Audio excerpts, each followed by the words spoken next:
ಶ್ರೀ ಗುರುಭ್ಯೋ ನಮಃ. ಹರಿ ಓಂ.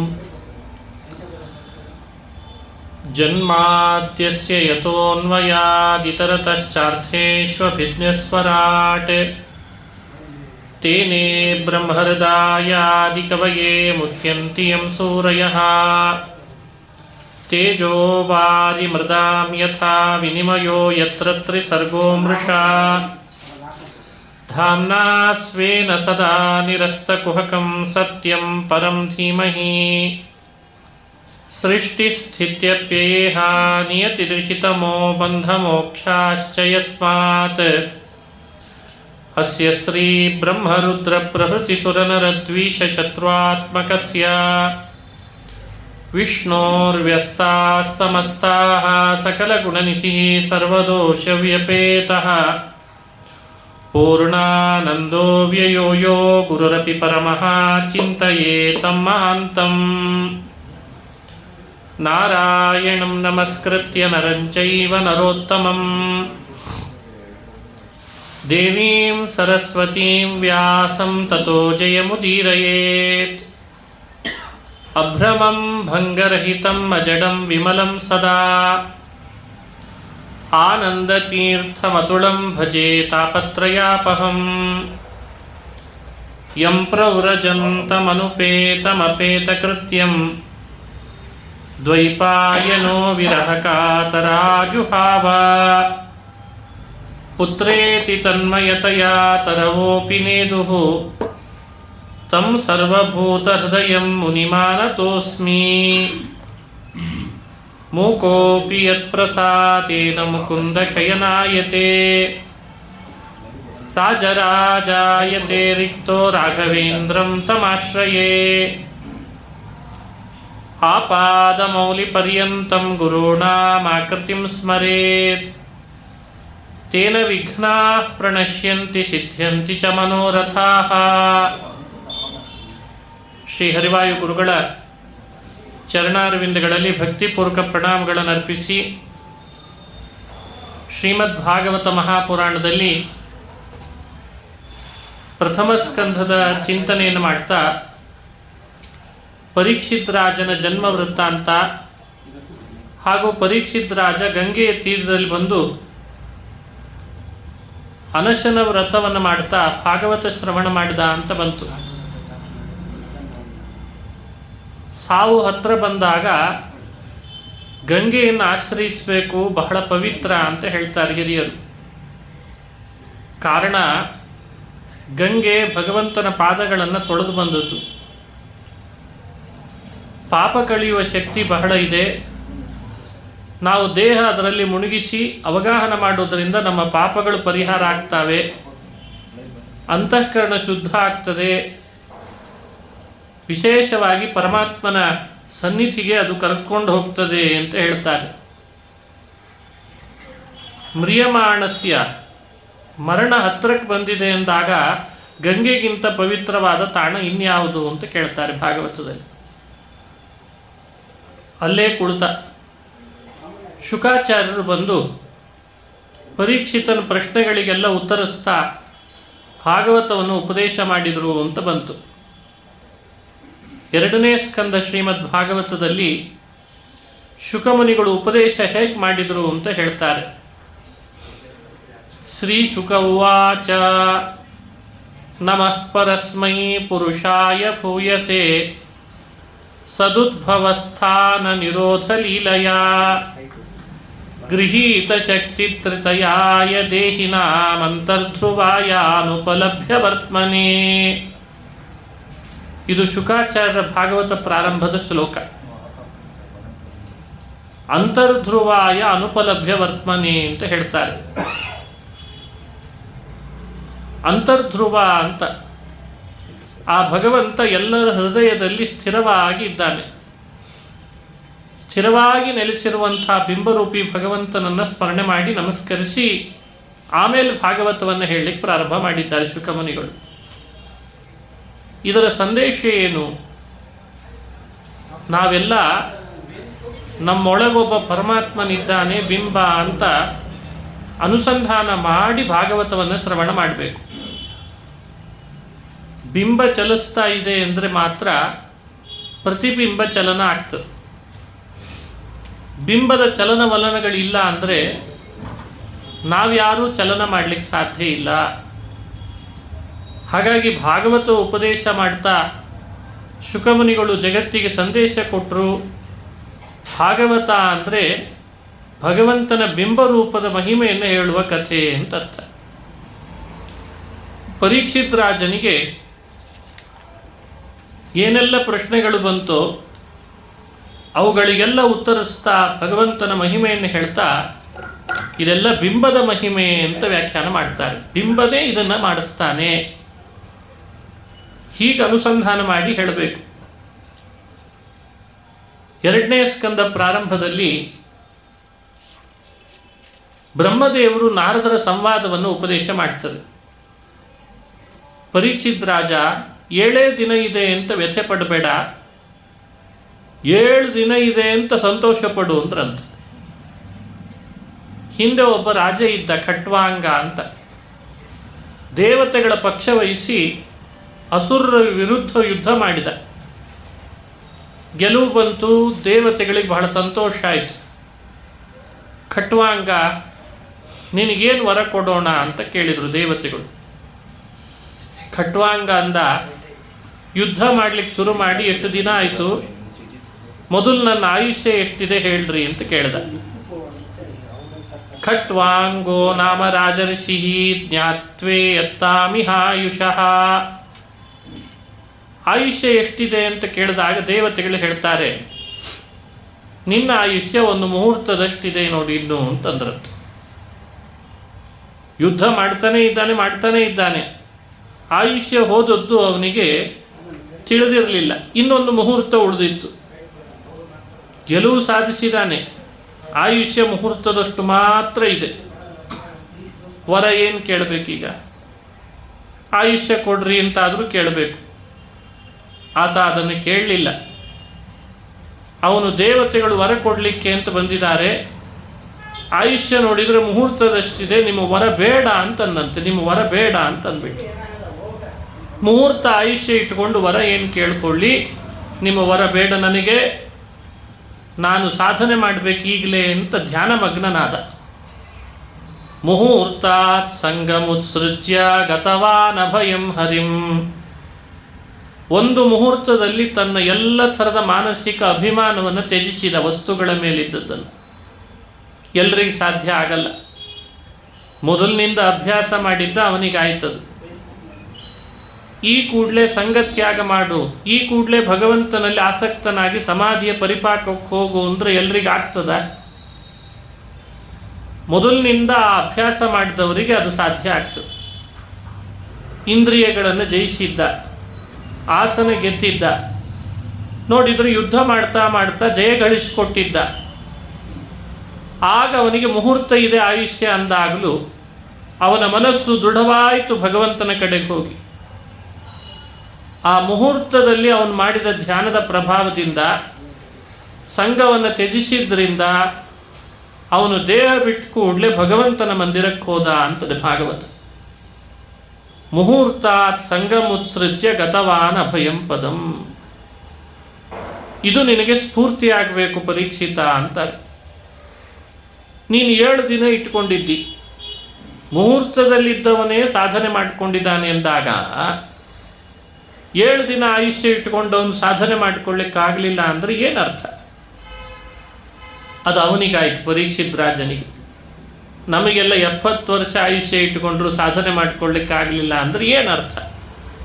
ಈ ಧ್ವನಿಯೂ ಕೂಡ ಅಲ್ಲಿ ಅರ್ಥ ಆಗ್ತದೆ. ಯಾಕಂದರೆ ಕಲಿಯುಗದಲ್ಲಿ ಆಯುಷ್ಯ ಕಡಿಮೆ ಆಗ್ತಾ ಬರ್ತದೆ. 120 ವರ್ಷ ಅಂತಿರಲ್ಲ, ಬರ್ತಾ ಕಡಿಮೆ ಆಗ್ತದೆ. ಇನ್ನು ಮುಂದೆ ಇನ್ನೂ ಕಡಿಮೆ ಆಗ್ತದೆ. ಈಗಲೇ ಕಡಿಮೆ ಆಗಿದೆ, ಮುಂದೆ ಇನ್ನೂ ಕಡಿಮೆ ಆಗ್ತದೆ. ಆಯುಷ್ಯ ಕಡಿಮೆ ಇದೆ ಜಾಸ್ತಿ ಇದೆ ಅನ್ನೋ ಚರ್ಚೆ ಮಾಡಿ ಸಮಯ ಹರಣ ಮಾಡಬಾರ್ದು. ಎಷ್ಟು ಆಯುಷ್ಯ ಇದೆ, ಇದ್ದದ್ದನ್ನು ನಾವು ಎಷ್ಟು ಸಾರ್ಥಕ ಮಾಡಿಕೊಂಡಿದ್ದೇವೆ ಅನ್ನೋ ಯೋಚನೆಯನ್ನು ಮಾಡಬೇಕು. ಅದನ್ನು ಈ ದಿಲೀಪನ ಕಥೆ ಹೇಳಿ, ಖಟ್ವಾಂಗ ಅಂದರೆ ಅವನೇ ದಿಲೀಪ ರಾಜ, ಅವನ ಚರಿತ್ರೆ ಹೇಳಿ ಪರೀಕ್ಷಿತ್ ರಾಜನಿಗೆ ಮತ್ತಷ್ಟು ಶ್ರವಣದಲ್ಲಿ ಭಗವಂತನಲ್ಲಿ ಆಸಕ್ತಿ ಬರೋ ಹಾಗೆ ಮಾಡಿದರು. ಬ್ರಹ್ಮನಾರದ ಸಂವಾದವನ್ನು ಹೇಳ್ತಾರೆ.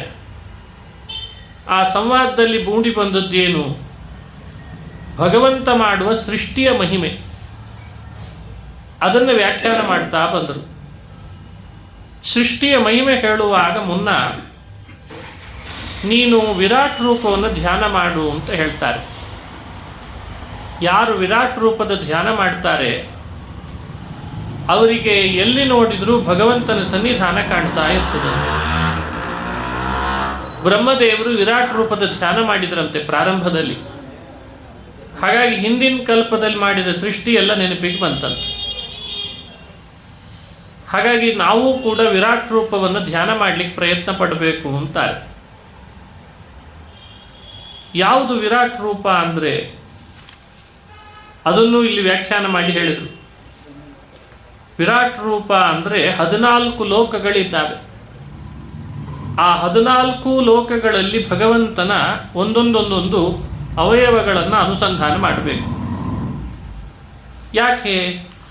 ಆ ಲೋಕಗಳೆಲ್ಲ ಬಂದದ್ದೇ ದೇವರ ಅವಯವಗಳಿಂದ ಅಂತ. ಪಾದದ ಕೆಳಭಾಗದಿಂದ ಆರಂಭ ಮಾಡಿ, ಅಂದರೆ ಅಂಗಾಲಿನಿಂದ ಆರಂಭಿಸಿ ಶಿರಸ್ಸಿನ ಪರ್ಯಂತರ 14 ಲೋಕಗಳು ಆ ಒಂದೊಂದು ಅವಯವಗಳಿಂದ ಜನ್ಮ ತಳಿತು ಅಂತ ವಿವರಣೆ ಮಾಡಿದ್ದಾರೆ. ಸೃಷ್ಟಿಯಲ್ಲಿ ನಾನಾ ಬಗೆಯಾಗಿದೆ. ಕೆಲವು ಆಶ್ರಯ ಪಡ್ಕೊಂಡಿದ್ದಾರೆ. ತಜ್ಜತ್ವಾ ತದಾಶ್ರಯತ್ವಾ ಅಂತ ಭಗವತ್ಪಾದರು ಹೇಳ್ತಾರೆ. ಕೆಲವು ಲೋಕಗಳು ಆ ಭಗವಂತನನ್ನು ಆಶ್ರಯ ಪಡೆದಿದೆ, ಆ ಅವಯವಗಳನ್ನು. ಕೆಲವು ಆ ಭಗವಂತನ ಅವಯವಗಳಿಂದ ಹುಟ್ಟಿ ಬಂದಿದೆ. ಈ ಅಭಿಪ್ರಾಯದಿಂದ ವಿರಾಟ್ ರೂಪದ ಚಿಂತನೆಯನ್ನು ಕೊಡ್ತಾರೆ. ಪಾತಾಳಮೇತಸ್ಯ ಹಿ ಪಾದಮೂಲಂ ಪಠಂತಿ ಪಾರ್ಷ್ಣಿ ಪ್ರಪದೇ ರಸಾತಳಂ ಮಹಾತಳಂ ವಿಶ್ವಸೃಜೋಥ ಗುಲ್ಫೌ ತಳಾತಳಂ ವೈ ಪುರುಷಸ್ಯ ಜಂಘೆ ತ್ವೇಜಾನುನಿ ಸುತಳಂ ವಿಶ್ವಮೂರ್ತೆ ಉರುದ್ವಯಂ ವಿತಳಂಚಾತಳಂಚ. ಹೀಗೆ ಪ್ರಾರಂಭ ಆಗ್ತದೆ. ಕೆಳಗಿರುವ ಪಾತಾಳ ಲೋಕ ಅದು ಭಗವಂತನ ಅಂಗಾಲನ್ನು ಆಶ್ರಯಿಸಿದೆ. ರಸಾತಳ ಅದು ಪರಮಾತ್ಮನ ಮುಂಗಾಲನ್ನು ಆಶ್ರಯಿಸಿದೆ. ಮಹಾತಳ ಭಗವಂತನ ಗುಲ್ಫವನ್ನು ಆಶ್ರಯಿಸಿದೆ. ತಳಾತಳ ಅನ್ನೋ ಲೋಕ ಭಗವಂತನ ಜಂಘಾ ಭಾಗವನ್ನು ಆಶ್ರಯಿಸಿದೆ. ಸುತಳ ಅದು ಭಗವಂತನ ಜಾನು ಪ್ರದೇಶವನ್ನು ಆಶ್ರಯಿಸಿದೆ. ವಿತಳ ಹಾಗೂ ಅತಳ ದೇವರ ಊರುದ್ವಯಂ ತೊಡೆಗಳನ್ನು ಆಶ್ರಯಿಸಿದೆ ಅಂತ ಧ್ಯಾನ ಮಾಡಬೇಕು. ಮಹೀತಳಂ ತಜ್ಜಘನಂ ಮಹೀಪತೆ. ಮಹೀತಳ ಅದು ಭಗವಂತನ ಜಘನ ಪ್ರದೇಶ. ನಭಸ್ಥಳ ಭಗವಂತನ ನಾಭಿ ಅಂತ ಧ್ಯಾನ ಮಾಡಬೇಕು. ಉರುಸ್ಥಳಂ ಜ್ಯೋತಿರನೀಕಮಸ್ಯ. ಜ್ಯೋತಿರ್ಲೋಕ ಭಗವಂತನ ಉರುಸ್ಥಳ. ಹೀಗೆ ಧ್ಯಾನ ಮಾಡಬೇಕು. ಮಹರ್ಲೋಕ ಭಗವಂತನ ಕುತ್ತಿಗೆ ಅಂತ ಧ್ಯಾನ ಮಾಡಬೇಕು, ಕಂಠ ಪ್ರದೇಶ. ಜದೋಲೋಕ ಭಗವಂತನ ವದನ. ತಪೋಲೋಕ ದೇವರ ಹಣೆ. ಸತ್ಯಲೋಕ ಭಗವಂತನ ಶಿರಸ್ಸು ಅಂತ ಧ್ಯಾನ ಮಾಡಲಿಕ್ಕೆ ಹೇಳ್ತಾರೆ. ತಪೋರರಾಟಿಂ ವಿದುರಾದಿ ಪುಂಸಃ ಸತ್ಯಂತು ಶೀರ್ಷ್ಣಾನಿ ಸಹಸ್ರ ಶೀರ್ಷ್ಣ.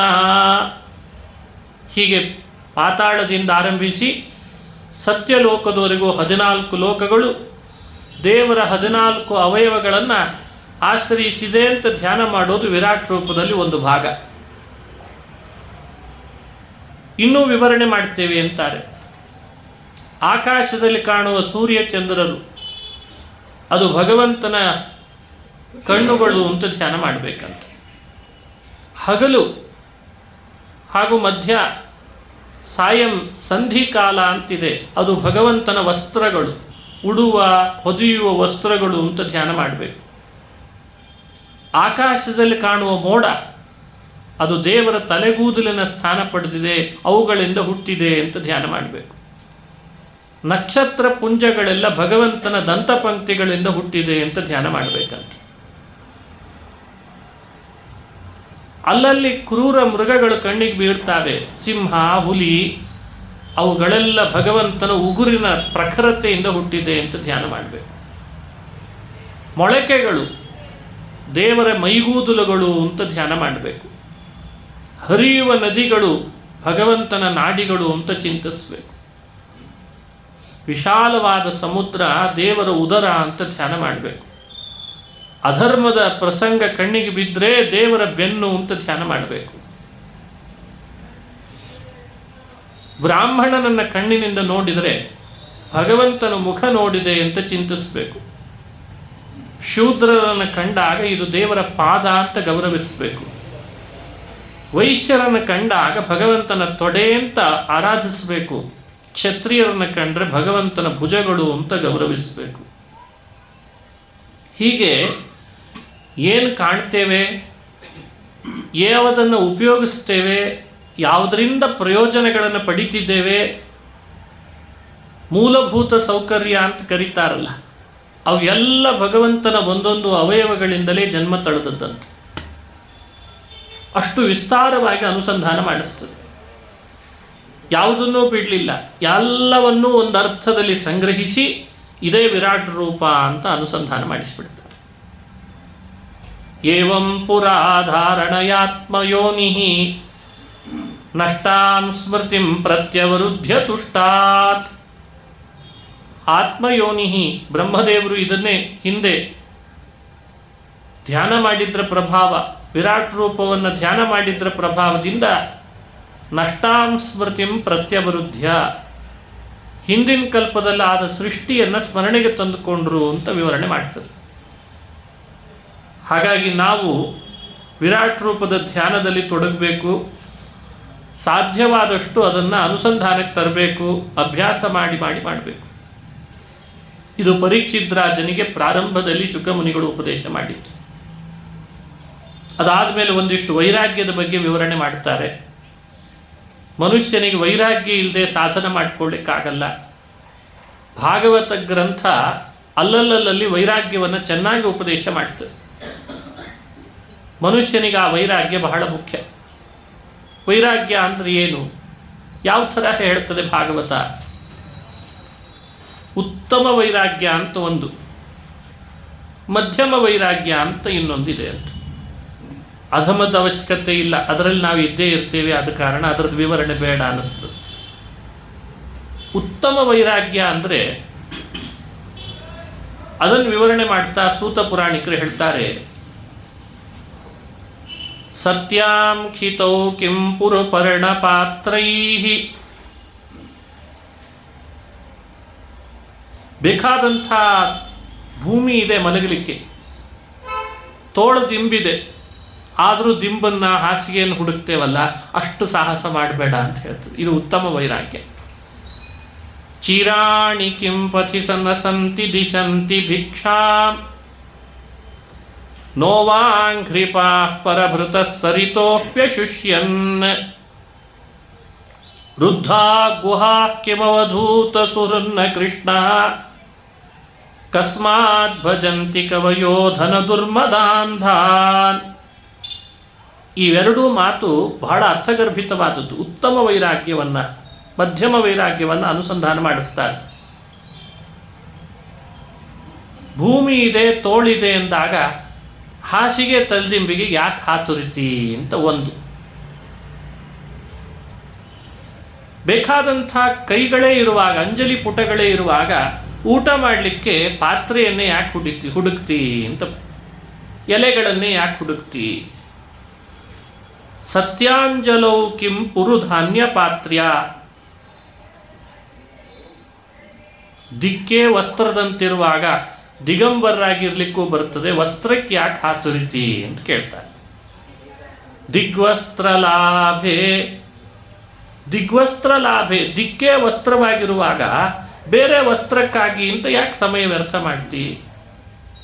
ಅದಕ್ಕೆ ಇದು ಉತ್ತಮ ವೈರಾಗ್ಯ. ಬಹಳ ಎತ್ತರದಲ್ಲಿರುವಂಥ ತಪಸ್ವಿಗಳು, ಯೋಗಿಗಳು ಈ ಥರದ ವೈರಾಗ್ಯವನ್ನು ಅನುಭವಿಸ್ತಾರೆ. ಅದನ್ನು ಅವರು ಸ್ವಭಾವ ಸಿದ್ಧರಾಗಿರ್ತಾರಾದ್ರಿಂದ ಅದನ್ನು ವ್ಯಕ್ತಪಡಿಸ್ತಾರೆ. ಮಧ್ಯಮ ವೈರಾಗ್ಯ,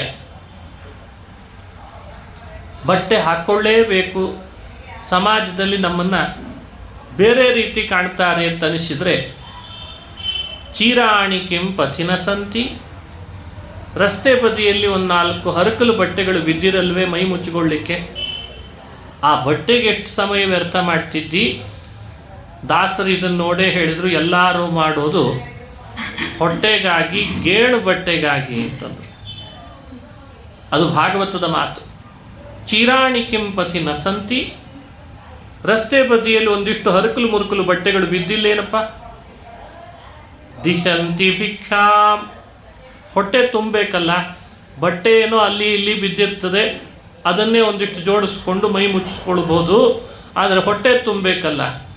ಯಾವುದಾದ್ರೂ ದೇವಸ್ಥಾನದ ಮುಂದೆ ಕೂತ್ರೆ ನಿನಗೆ ಯಾರು ಭಿಕ್ಷೆ ಹಾಕಲ್ಲ ಅಂತಿದ್ದಾರಾ ಅಂತ ಕೇಳ್ತಾರೆ. ಹಾಗಾಗಿ ಹೊಟ್ಟೆ ತುಂಬಲಿಕ್ಕೆ ಭಿಕ್ಷೆ ಹಾಕ್ತಾರೆ. ಬಟ್ಟೆ ಮೈ ಮುಚ್ಚಿಕೊಳ್ಳಿಕ್ಕೆ ಅಲ್ಲಲ್ಲಿ ಹರಕಲು ಸಿಕ್ಕೇ ಸಿಗ್ತದೆ. ಈ ಎರಡಕ್ಕೆ ಯಾಕೆ ಸಮಯ ವ್ಯರ್ಥ ಮಾಡ್ತಿ, ಭಗವಂತನ ಧ್ಯಾನ ಮಾಡ್ಬೋದಲ್ಲ. ಮೂರನೇದ್ದು, ಏನೇ ಆಗಲಿ ಬಹಳ ಬಿಸಿಲು ಅಂತಾದಾಗ ನೆರಳು ಬೇಕಾಗ್ತದೆ, ಅದಕ್ಕೊಂದು ಮನೆ ಬೇಕು ಅಂತ. ಅದಕ್ಕೆ ನೈವಾಂಘ್ರಿಪಾಹ, ಗಿಡ ಮರಗಳೆಲ್ಲ ನೆರಳು ಕೊಡೋದು ಬಿಟ್ಬಿಟ್ಟಿದೆಯಾ? ಅವು ನೆರಳು ಕೊಡೋದೇ ನಿನ್ನಂಥವನಿಗೆ. ನೀರಡಿಕೆ ಆದರೆ ಒಂದಿಷ್ಟು ನೀರು ತುಂಬಿ ಆದರೂ ಇಟ್ಕೊಳ್ಬೇಕಲ್ಲ, ನೀರಿಗೋಸ್ಕರ ವ್ಯವಸ್ಥೆ ಮಾಡಿಕೊಳ್ಬೇಡ. ಸರಿತೋ ಪ್ಯಶುಷ್ಯನ್, ನದಿಗಳೆಲ್ಲ ಈಗಾಗಲೇ ಒಣಗೋಯ್ತೇನಪ್ಪ. ಮಳೆ ಜೋರಾಗಿ ಬಂದರೆ ತಡ್ಕೊಳ್ಳಿಕ್ಕಾಗಲ್ಲ, ಮರದ ಕೆಳಗಡೆ ನೆರಳು ಪಡಿಬಹುದಷ್ಟೇ. ಮಳೆ ಬಂದರೆ ಏನು ಮಾಡಬೇಕು? ಅದಕ್ಕಾಗಿ ಮನೆ ಬೇಕು ಅಂದರೆ ವೃದ್ಧಾ ಗುಹಾಹ, ಬೆಟ್ಟ ಗುಡ್ಡಗಳಲ್ಲಿ ಗುಹೆಗಳು ಈಗಾಗಲೇ ಮುಚ್ಚೋಯ್ತೇನಪ್ಪ. ಗುಹೆಗಳು ತೆಗೆದಿದ್ದಾವೋ ಇಲ್ಲೋ, ಮಳೆ ಬಂದರೆ ಗುಹೆ ಸೇರ್ಕೊ, ಮನೆನೇ ಯಾಕೆ ಬೇಕಪ್ಪ. ಕಿಮವಧೂತ ಸುಹೃನ್ನ ಕೃಷ್ಣ, ಏನೇ ಆಗಲಿ ಒಬ್ಬ ಸ್ನೇಹಿತ ಬೇಕು ಜೀವನದಲ್ಲಿ. ನಮ್ಮ ಕಷ್ಟ ನಷ್ಟಗಳನ್ನು ಹಂಚಿಕೊಳ್ಳಿಕ್ಕಾದರೂ ಒಬ್ಬ ಬೇಕಾಗ್ತಾನೆ, ಒಬ್ಬನೇ ಇರ್ಲಿಕ್ಕೆ ಆಗಲ್ಲ. ಅರೆ ಅವಧೂತ ಸುಹೃತ್ ಕೃಷ್ಣ, ಎಲ್ಲರಿಗೂ ಅವಧೂತ ಸ್ನೇಹಿತ ಅಂತ ಕರೆಸ್ಕೊಳ್ತಾನಲ್ಲಪ್ಪ ಕೃಷ್ಣ. ಅವನಂತಹ ಸ್ನೇಹಿತ ಇನ್ಯಾರಿದ್ದಾರೆ? ಅವನೊಟ್ಟಿಗೆ ಹಂಚಿಕೋ. ಕಸ್ಮಾತ್ ಭಜಂತಿ ಕವಯೋ ಧನ ದುರ್ಮದಾಂಧಾನ್, ಹೀಗೂ ಇರ್ಲಿಕ್ಕೆ ಬರ್ತದೆ ವೈರಾಗ್ಯದಿಂದ.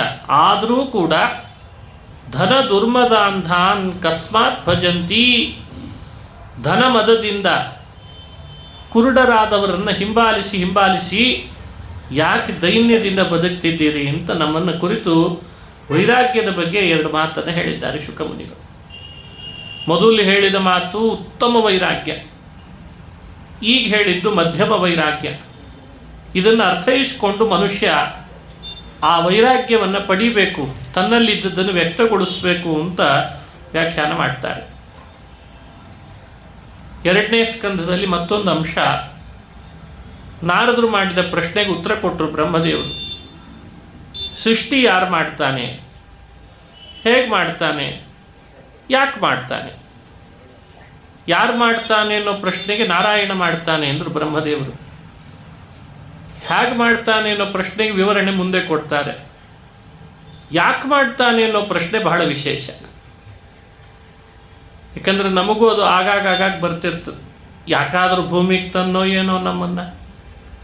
ದೇವ್ರ ಹೊಟ್ಟೆಯಲ್ಲೇ ಇದ್ದಿದ್ರೆ ಎಷ್ಟು ಚೆನ್ನಾಗಿರ್ತಿದ್ವಿ, ಭೂಮಿಗೆ ತರದೇ ಹೋದರೆ ನಾವು ಆರಾಮಾಗಿರ್ತಿದ್ವಿ ಅಂತ ನಮ್ಮ ಕಲ್ಪನೆ. ಭಗವತ್ಪಾದರು ಹೇಳ್ತಾರೆ, ಭೂತ್ಯೈ ನಿಜಾಶ್ರಿತ ಜನಸ್ಯ ಹಿ ಸೃಜ್ಯ ಸೃಷ್ಟೌ ಈಕ್ಷಾ ಬಭೂವ ಪರನಾಮ ನಿಮೇಶಕಾಂತೆ. ಇದು ಭಗವತ್ಪಾದರ ಮಾತು. ನಿಜಾಶ್ರಿತ ಜನಸ್ಯ ಹಿ ಸೃಜ್ಯ ಸೃಷ್ಟೌ ಭೂತ್ಯೈ, ದೇವರ ಸೃಷ್ಟಿಯಿಂದ ದೇವರಿಗೆ ಲಾಭ ಇಲ್ಲಂತೆ, ಆದರೆ ಸೃಷ್ಟರಾದ ನಮಗೆ ಬಹಳ ಲಾಭ ಇದೆ. ಒಳಗೆ ನಾವು ಇದ್ದಿದ್ರೆ ಹೊಲದೊಳಗೆ ಬೀಜದಂತಿರ್ತಿದ್ವಿ ಅಷ್ಟೆ.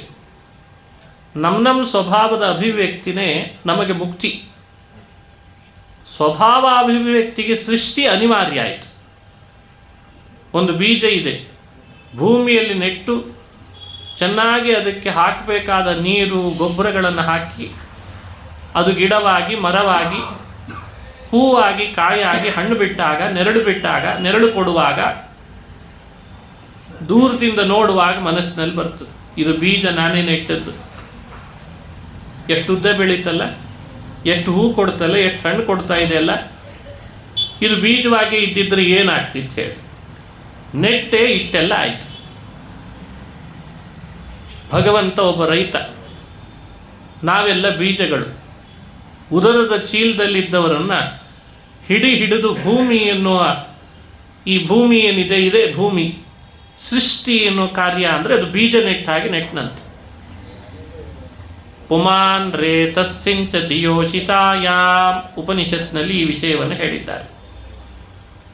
ಬೀಜದಂತಿರುವ ನಮ್ಮನ್ನು ನೆಟ್ಟದ್ರಿಂದಲೇ ಆ ಬೀಜದ ಮೇಲಿರುವ ಪದರಗಳೆಲ್ಲ ಭೂಮಿ ಒಳಗೆ ನೆಟ್ಟ ಕೂಡಲೇ ಒಂದೊಂದಾಗಿ ದೂರ ಆಗ್ತದೆ. ಒಳಗಿರುವ ತನ್ನ ಶಕ್ತಿ ಹೊರಬರುವಾಗ ಮೊಳಕೆ ಆಗ್ತದೆ, ಮತ್ತಷ್ಟು ಮೇಲೆ ಬಂದಾಗ ಗಿಡವಾಗ್ತದೆ, ಮರವಾಗ್ತದೆ, ಆಮೇಲೆ ಅದರ ನಿಜ ಶಕ್ತಿ ಹೂವಾಗಿ ಹೊರಗೆ ಬರ್ತದೆ, ಆಮೇಲೆ ಹಣ್ಣಾಗ್ತದೆ. ಅದು ಪೂರ್ಣ ಆಯಿತು ಅಂತ ಅರ್ಥ. ಇದೆಲ್ಲ ಒಳಗಿರುವ ಬೀಜದ್ದೇ ಶಕ್ತಿ. ಇದು ಭೂಮಿಗೆ ನಡೆದಿದ್ರೆ ಆಗ್ತದಾ? ಹಾಗೆ ಭಗವಂತ ಆ ಜೀವರ ಒಳಗಿರುವ ಸ್ವರೂಪದ ಅರ್ಹತೆ, ಅದು ಸುಖ ರೂಪವೋ ದುಃಖ ರೂಪವೋ ಅಥವಾ ಸುಖ ದುಃಖ ಸ್ವರೂಪವೋ, ಅದರದ್ದೇ ಅಭಿವ್ಯಕ್ತಿಗೋಸ್ಕರ ಸೃಷ್ಟಿ ಮಾಡ್ತಾನೆ. ಸೃಷ್ಟಿ ಅನ್ನೋದು ನಮಗೆ ಅನಿವಾರ್ಯ ಆಯಿತು, ದೇವರಿಗೆ ಸೃಷ್ಟಿ ಅನಿವಾರ್ಯ ಅಲ್ಲ, ಸೃಷ್ಟಿ ದೇವರಿಗೆ ಪ್ರಯೋಜನ ಕೊಡೋದಲ್ಲ. ಈ ತತ್ವವನ್ನು ಉಪನಿಷತ್ತುಗಳು ಸಾಕ್ತಾರೆ. ಮಾಯಾ ಮಾತ್ರಂತೂ ಕಾರ್ಸ್ನೇನ ಅನಭಿವ್ಯಕ್ತ ಸ್ವರೂಪತ್ವಾತ್, ಓಂ ನ ಪ್ರಯೋಜನವತ್ವಾತ್, ಲೀಲಾ ಮಾತ್ರಂ ಪ್ರಭೋ ಸೃಷ್ಟಿ, ಇಚ್ಛಾ ಮಾತ್ರಂ ಪ್ರಭೋ ಸೃಷ್ಟಿ ಅಂತ ಉಪನಿಷತ್ತುಗಳು ಸಾರ್ತಾರೆ. ನಾವು ದೇವರ ಭಕ್ತರು ಅಂದ್ರೆ ಅರ್ಥ ಏನು? ದೇವರು ಮಾಡ್ತಾ ಇರುವ ಪ್ರತಿ ಸೃಷ್ಟಿ ಸ್ಥಿತಿ ಲಯಗಳನ್ನು ತನಗೇನೂ ಪ್ರಯೋಜನ ಇಲ್ಲದೆ ನಮಗಾಗಿ ಮಾಡ್ತಾನೆ ಅಂತ ತಿಳಿದ್ರೆ ದೇವರ ಭಕ್ತರಂತ. ಇದಕ್ಕಿಂತ ಭಕ್ತಿ ಏನಿದೆ? ಭಗವಂತನ ಗುಣ, ಕ್ರಿಯೆ, ಅವನ ವಿಶೇಷತೆ, ಅದರ ಹಿನ್ನೆಲೆಯಲ್ಲಿರುವ ರಹಸ್ಯ, ಅವನಿಗೇನೂ ಲಾಭ ಇಲ್ಲದೆ ಇದ್ರೂ ಕೇವಲ ನಮ್ಮ ಮೇಲಿರೋ ಕರುಣೆಯಿಂದ ಮಾಡ್ತಾನೆ ಅಂತ ತಿಳಿದೇನೆ ದೇವರ ಭಕ್ತರು ಅಂದ್ರೆ ಅರ್ಥ ಏನು ಅಂತ ಕೇಳ್ತದೆ ಭಾಗವತ. ಕೆಲವರು ಅಂತಿರ್ತಾರೆ, ನಮಗೆ ದೇವರ ಬಗ್ಗೆ ಏನು ಬೇಕಾಗಿಲ್ಲರಿ ಅಂತ. ಆದರೆ ನಾವು ದೇವರನ್ನು ನಂಬುತ್ತೇವೆ. ದೇವರ ಬಗ್ಗೆ ಬೇಡ, ಮಾಡುವ ಸೃಷ್ಟಿಯ ಬಗ್ಗೆ ವಿವರಣೆ ಬೇಡ, ಉಪಕಾರ ಬೇಡ, ಮಾಡ್ತಾ ಇರೋ ಉಪಕಾರದ ಸ್ಮರಣೆ ಬೇಡ, ಕಥೆಗಳು ಬೇಡ, ಅವನ ವಿಶೇಷತೆಗಳು ಬೇಡ, ಆದರೆ ದೇವರನ್ನು ನಂಬ್ತೇವೆ. ಐ ಬಿಲೀವ್ ಗಾಡ್ ಅಂತಾರೆ. ಮತ್ತೆ ಅಂದ್ರೆ ಅರ್ಥ ಏನು? ಭಗವಂತ ಮಾಡುವ ಗುಣಕ್ರಿಯೆಗಳನ್ನು ಯಾವುದನ್ನೂ ತಿಳಿದೇನೆ ದೇವರಲ್ಲಿ ಭಕ್ತಿ ಅಂದರೆ ಭಕ್ತಿನೇ ಅಲ್ಲ ಅಂತಾರೆ ಶಾಸ್ತ್ರಗಳಲ್ಲಿ. ಭಾಗವತ ಈ ಅಭಿಪ್ರಾಯದಿಂದ ಎಲ್ಲ ಸಜ್ಜನರನ್ನು ಉದ್ದೇಶಿಸಿ ಭಕ್ತಿ ಅಂದ್ರೆ ಅಭಿಪ್ರಾಯ ಏನು ಅಂತ ವಿವರಣೆ ಮಾಡ್ತಾ ಅವನ ಮಹಿಮೆ ಹೇಳ್ತಾ ಬರ್ತದೆ. ಹಾಗಾಗಿ ಸೃಷ್ಟಿ ಭಗವಂತನ ಪ್ರಯೋಜನಕ್ಕಲ್ಲ, ಅದು ನಮಗಾಗಿ ಮಾಡ್ತಾನೆ ಅಂತ ತಿಳಿಬೇಕು. ವೇದಗಳು ಲೋಕದಲ್ಲಿ ಆವಿರ್ಭಾವಗೊಂಡದ್ದು ಕೂಡ ಅದು ನಮಗಾಗಿ ಅಂತ ತಿಳಿಬೇಕು. ದೇವರನ್ನು ತಿಳಿಸ್ಲಿಕ್ಕೆ ವೇದಗಳಿಗಿಂತ ಬೇರೆ ಮಾಧ್ಯಮವಿಲ್ಲ. ಹಾಗಾಗಿ ವೇದಗಳೆಲ್ಲ ದೇವರನ್ನು ತಿಳಿಸ್ಲಿಕ್ಕಿರುವ ಏಕೈಕ ಮಾಧ್ಯಮ. ಉಪನಿಷತ್ತಿನಿಂದ ಮಾತ್ರ ತಿಳಿಯುವ ದೇವರನ್ನ, ವೇದದಿಂದ ಮಾತ್ರ ತಿಳಿಬಹುದಾದ ದೇವರನ್ನ ಆ ಮಾಧ್ಯಮವೇ ಇಲ್ಲದೆ ಹ್ಯಾಕ್ ತಿಳಿಯೋದು? ಹಾಗಾಗಿ ವೇದಗಳನ್ನು ಆವಿರ್ಭಾವಗೊಳಿಸಿದ್ದು ನಮಗೋಸ್ಕರ ಅಂತ ತಿಳಿಬೇಕು. ದೇವತೆಗಳು ಕೂಡ ನಮಗಾಗಿ ಇದ್ದಾರಂತೆ. ಇಂದಲ್ಲ ನಾಳೆ ದೇವತೆಗಳ ಮೂಲಭೂತ ಸೌಕರ್ಯಗಳನ್ನು ಒದಗಿಸಿ, ಇಷ್ಟು ಒದಗಿಸಿದ್ದಕ್ಕಾದರೂ ದೇವರ ಕಡೆ ಮುಖ ಮಾಡಲಿ ಅಂತ ಅವರಿದ್ದಾರಂತೆ. ಅದಕ್ಕೆ ಬ್ರಹ್ಮದೇವರು ಸ್ಪಷ್ಟಪಡಿಸಿ ಹೇಳ್ತಾರೆ, ನಾರದ, ದೇವತೆಗಳೆಲ್ಲ ಬಂದದ್ದು ನಾರಾಯಣನ ಅಂಗಗಳಿಂದ, ವೇದಗಳೆಲ್ಲ ಇರೋದು ನಾರಾಯಣನ ಪ್ರೀತಿಗಾಗಿ, ಯಜ್ಞಗಳನ್ನು ಮಾಡೋದು ನಾರಾಯಣನಿಗೋಸ್ಕರ. ನೋಡಿ ಬ್ರಹ್ಮನ ಮಾತು, ನಾರಾಯಣ ಪರ ವೇದಾ ದೇವಾ ನಾರಾಯಣಾಂಗಜಾ ನಾರಾಯಣ ಪರಾ ಲೋಕಾಃ ನಾರಾಯಣ ಪರಾ ಮಖಾಃ ನಾರಾಯಣ ಪರೋ ಯೋಗೋ ನಾರಾಯಣ ಪರಂ ತಪಃ ನಾರಾಯಣ ಪರಂ ಜ್ಞಾನಂ ನಾರಾಯಣ ಪರಾ ಗತಿಃ. ಬ್ರಹ್ಮನ ಉಪದೇಶದಲ್ಲಿ ಬಂದ ಮಾತು. ಬ್ರಹ್ಮ ನಾರಾಯಣನ ಮಗ, ಉಪದೇಶ ಮಾಡ್ತಾ ಇದ್ದದ್ದು ತನ್ನ ಮಗನಿಗೆ ನಾರದನಿಗೆ. ಆ ಕಾರಣದಿಂದ ಇದು ವಿಶ್ವಾಸಾರ್ಹವಾದ ಸಂಗತಿ. ಇಲ್ಲಿ ಯಾರೂ ಅಪನಂಬಿಕೆ ಮಾಡಿಕೊಳ್ಳೋ ಹಾಗಿಲ್ಲ. ತನ್ನ ಮಕ್ಕಳಿಗೆ ಯಾರಾದರೂ ತಂದೆ ಸುಳ್ಳು ಹೇಳ್ತಾನ, ಕೆಟ್ಟ ದಾರಿಗೆ ಕರ್ಕೊಂಡು ಹೋಗ್ತಾನ, ಇಲ್ದಿದ್ದದ್ದನ್ನು ಹೇಳ್ತಾನ. ಹಾಗಾಗಿ ತನ್ನ ಮಗ ನಾರದರಿಗೆ ಅಂತ ಉಪದೇಶ ಮಾಡ್ತಿದ್ದಾನೆ. ಎಲ್ಲ ನಾರಾಯಣನ ಪರತೆಯನ್ನು ಸಾರಿ ಸಾರಿ ಹೇಳ್ತಾ ಇದ್ದಾನೆ. ನಾರಾಯಣ ಪರಾ ವೇದಾಃ ದೇವಾ ನಾರಾಯಣಾಂಗಜಾಃ ನಾರಾಯಣ ಪರಾಹ, ಎಲ್ಲವೂ ನಾರಾಯಣ ಪರ ಅಂತಂದಿದ್ದಾರೆ. ಲೋಕ ನಾರಾಯಣ ಪರ, ದೇವತೆಗಳು ನಾರಾಯಣನ ಅಂಗದಿಂದ ಹುಟ್ಟಿದ್ದು, ಯಜ್ಞಗಳು ನಾರಾಯಣನಿಗಾಗಿ ಅಂತಿರೋವು, ವೇದ ನಾರಾಯಣನ್ ತಿಳಿಸ್ಲಿಕ್ಕೆ ಅಂತಿದ್ದಾವೆ. ಬ್ರಹ್ಮದೇವರ ಈ ಮಾತು ನಿಮ್ಮೆಲ್ಲರನ್ನು ಎಚ್ಚರಿಸ್ತದೆ. ಇವತ್ತು ಭೂಮಿಯಲ್ಲಿ ನಾವು ಯಾವುದೇ ವೃತ್ತಿಯನ್ನು ಅವಲಂಬಿಸ್ಬೋದು, ಆದರೆ ಆ ವೃತ್ತಿ ನಾರಾಯಣನ ಪರವಾಗಿರ್ಬೇಕಂತ. ಹಾಗೆ ಮಾಡಿಕೊಳ್ಬೇಕದನ್ನು. ನಾವು ಹಾಕ್ಕೊಳ್ಳುವ ವಸ್ತ್ರ, ನಾವು ಉಪಭೋಗಿಸುವ ಭೋಗ ಸಾಮಗ್ರಿಗಳು, ನಾವಿರುವ ಮನೆ, ವಾಹನ ಎಲ್ಲ ನಾರಾಯಣ ಪರ ಅಂತ ಮಾಡಿಕೊಳ್ಬೇಕು. ಇದು ಯಾವುದೂ ನಾರಾಯಣನ ಹೊರತಾಗಿ ಇಲ್ಲ. ನರತೆ ತ್ವತ್ಕ್ರಿಯತೆ ಕಿಂಚನಾರೇ ಮಹಾಮರ್ಕಂ ಮಖವಂಚಿತ್ರಮರ್ಚ. ಅವ ನಮಗೆಲ್ಲ ಕೊಟ್ಟು ನಮ್ಮೊಳಗೂ ಅವನೇ ಇದ್ದು ನಮ್ಮಿಂದ ನನ್ನನ್ನೇ ಪೂಜೆ ಮಾಡ್ರಿ ಅಂತಾನಂತೆ. ಇದೇ ಚಿತ್ರಮರ್ಚ. ದೇವರನ್ನ ಕಂಡ ವೇದ ಪುರುಷ ಲೋಕದಲ್ಲಿ ಯಾವುದು ಆಶ್ಚರ್ಯ ಅಂತ ಹುಡುಕ್ಲಿಕ್ಕೆ ಹೊರಟ. ಇದು ಆಶ್ಚರ್ಯನೋ, ಇದು ಆಶ್ಚರ್ಯನೋ. ಆ ಚಿಪ್ಪಿನ ಮಧ್ಯದಲ್ಲಿ ಒಂದು ನಕ್ಷತ್ರದ ಸಮಯಕ್ಕೆ ಬೀಳುವ ಹನಿಗಳು ಮುತ್ತಾಗ್ತದೆ, ಅದು ಆಶ್ಚರ್ಯನಾ? ಪ್ಲಾಸ್ಟಿಕ್ದು ತಯಾರು ಮಾಡಿಬಿಟ್ರು.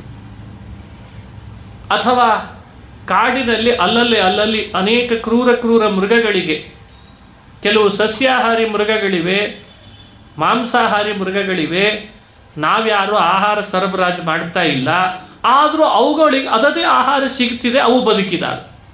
ಇದು ಆಶ್ಚರ್ಯನಾ? ಆಶ್ಚರ್ಯ ಅನ್ನಿಸ್ಲಿಲ್ಲ. ಅದರದ್ದೇ ಬಣ್ಣಗಳು, ವಿಚಿತ್ರವಾದ ಬಣ್ಣ, ಯಾರೂ ಬಳಿತಾ ಇಲ್ಲ, ಆದರೂ ಆ ನವಿಲಿನ ಗೆರೆಗಳಿಗೆ, ಆ ಗಿಳಿಯ ಪದರಗಳಿಗೆ ಆ ಬಣ್ಣಗಳು ಬರ್ತಿದ್ದಾವೆ. ಹೇಗೆ ಬರ್ತಿದ್ದಾವೆ? ಇದು ಆಶ್ಚರ್ಯನಾ? ಬರ್ತಿದ್ದಾವೆ. ಅದಕ್ಕೆಲ್ಲ ಕಾರಣ ಹುಡುಕ್ತಾನೆ ಇದ್ದಾರೆ. ಆದರೆ ವೇದ ಪುರುಷ ಹೇಳ್ದ, ನನಗೆ ಆಶ್ಚರ್ಯ ಅನಿಸಿದ್ದು ಯಾವುದು ಅಂದರೆ, ತಾನೇ ತನ್ನ ಮಕ್ಕಳಂತೆ ಜೀವರನ್ನು ಹುಟ್ಟಿಸಿ, ತಂದೆ ಅಂತ ಅನಿಸಿ, ತಾಯಿಯಿಂತಾಗಿ ಅವರಿಗೆ ಬೇಕಾದ ಮೂಲಭೂತ ಸೌಕರ್ಯಗಳನ್ನು ಒದಗಿಸಿ, ಅವರೊಳಗೂ ಒಂದು ರೂಪದಿಂದ ಇದ್ದು, ಸೃಷ್ಟಿ ಮಾಡಿದ ವಸ್ತುಗಳಲ್ಲಿಯೂ ತಾನೇ ಇದ್ದು, ಈಗ ನನ್ನನ್ನು ಪೂಜೆ ಮಾಡ್ರಿ ಅಂತ ಪೂಜೆ ಮಾಡಿಸ್ಕೊತಾನಲ್ಲ, ಇದು ಆಶ್ಚರ್ಯ. ಚಿತ್ರಮರ್ಚ ನರತೆ ತ್ವತ್ಕ್ರಿಯತೆ ಕಿಂಚನಾರೇ. ವೇದ ಪುರುಷ ಹೇಳ್ತಾನೆ, ತ್ವದ್ರತೆ ನ ಕ್ರಿಯತೆ. ಹೇ ಸ್ವಾಮಿ ಬಿಂಬ, ನೀನಿಲ್ಲದೆ ಇದು ಯಾವ ಹುಲ್ಕಡ್ಡಿಯು ಅಡಗಾಡಲ್ಲ ತಾನೇ. ನಿನ್ನಿಂದಲೇ ಎಲ್ಲವೂ ಆಗ್ತದೆ, ನೀನೇ ಎಲ್ಲದರೊಳಗಿದ್ದಿ. ಆದರೂ ಕೂಡ ನಿನ್ನನ್ನು ನೀನು ಪೂಜೆ ನೀನೇ ಮಾಡಿಕೊಂಡು, ನನ್ನ ಭಕ್ತ ಎಂಥ ಪೂಜೆ ಮಾಡಿದ ಅಂತ ಕೈ ಒಡ್ಡಿ ಇಸಿಗೊಳ್ತೀಯಲ್ಲ, ಚಿತ್ರಮರ್ಚ. ಇದು ಆಶ್ಚರ್ಯ ಅಂತಂತಾರೆ. ಇದು ಅದ್ಭುತ, ಇದು ಆಶ್ಚರ್ಯ.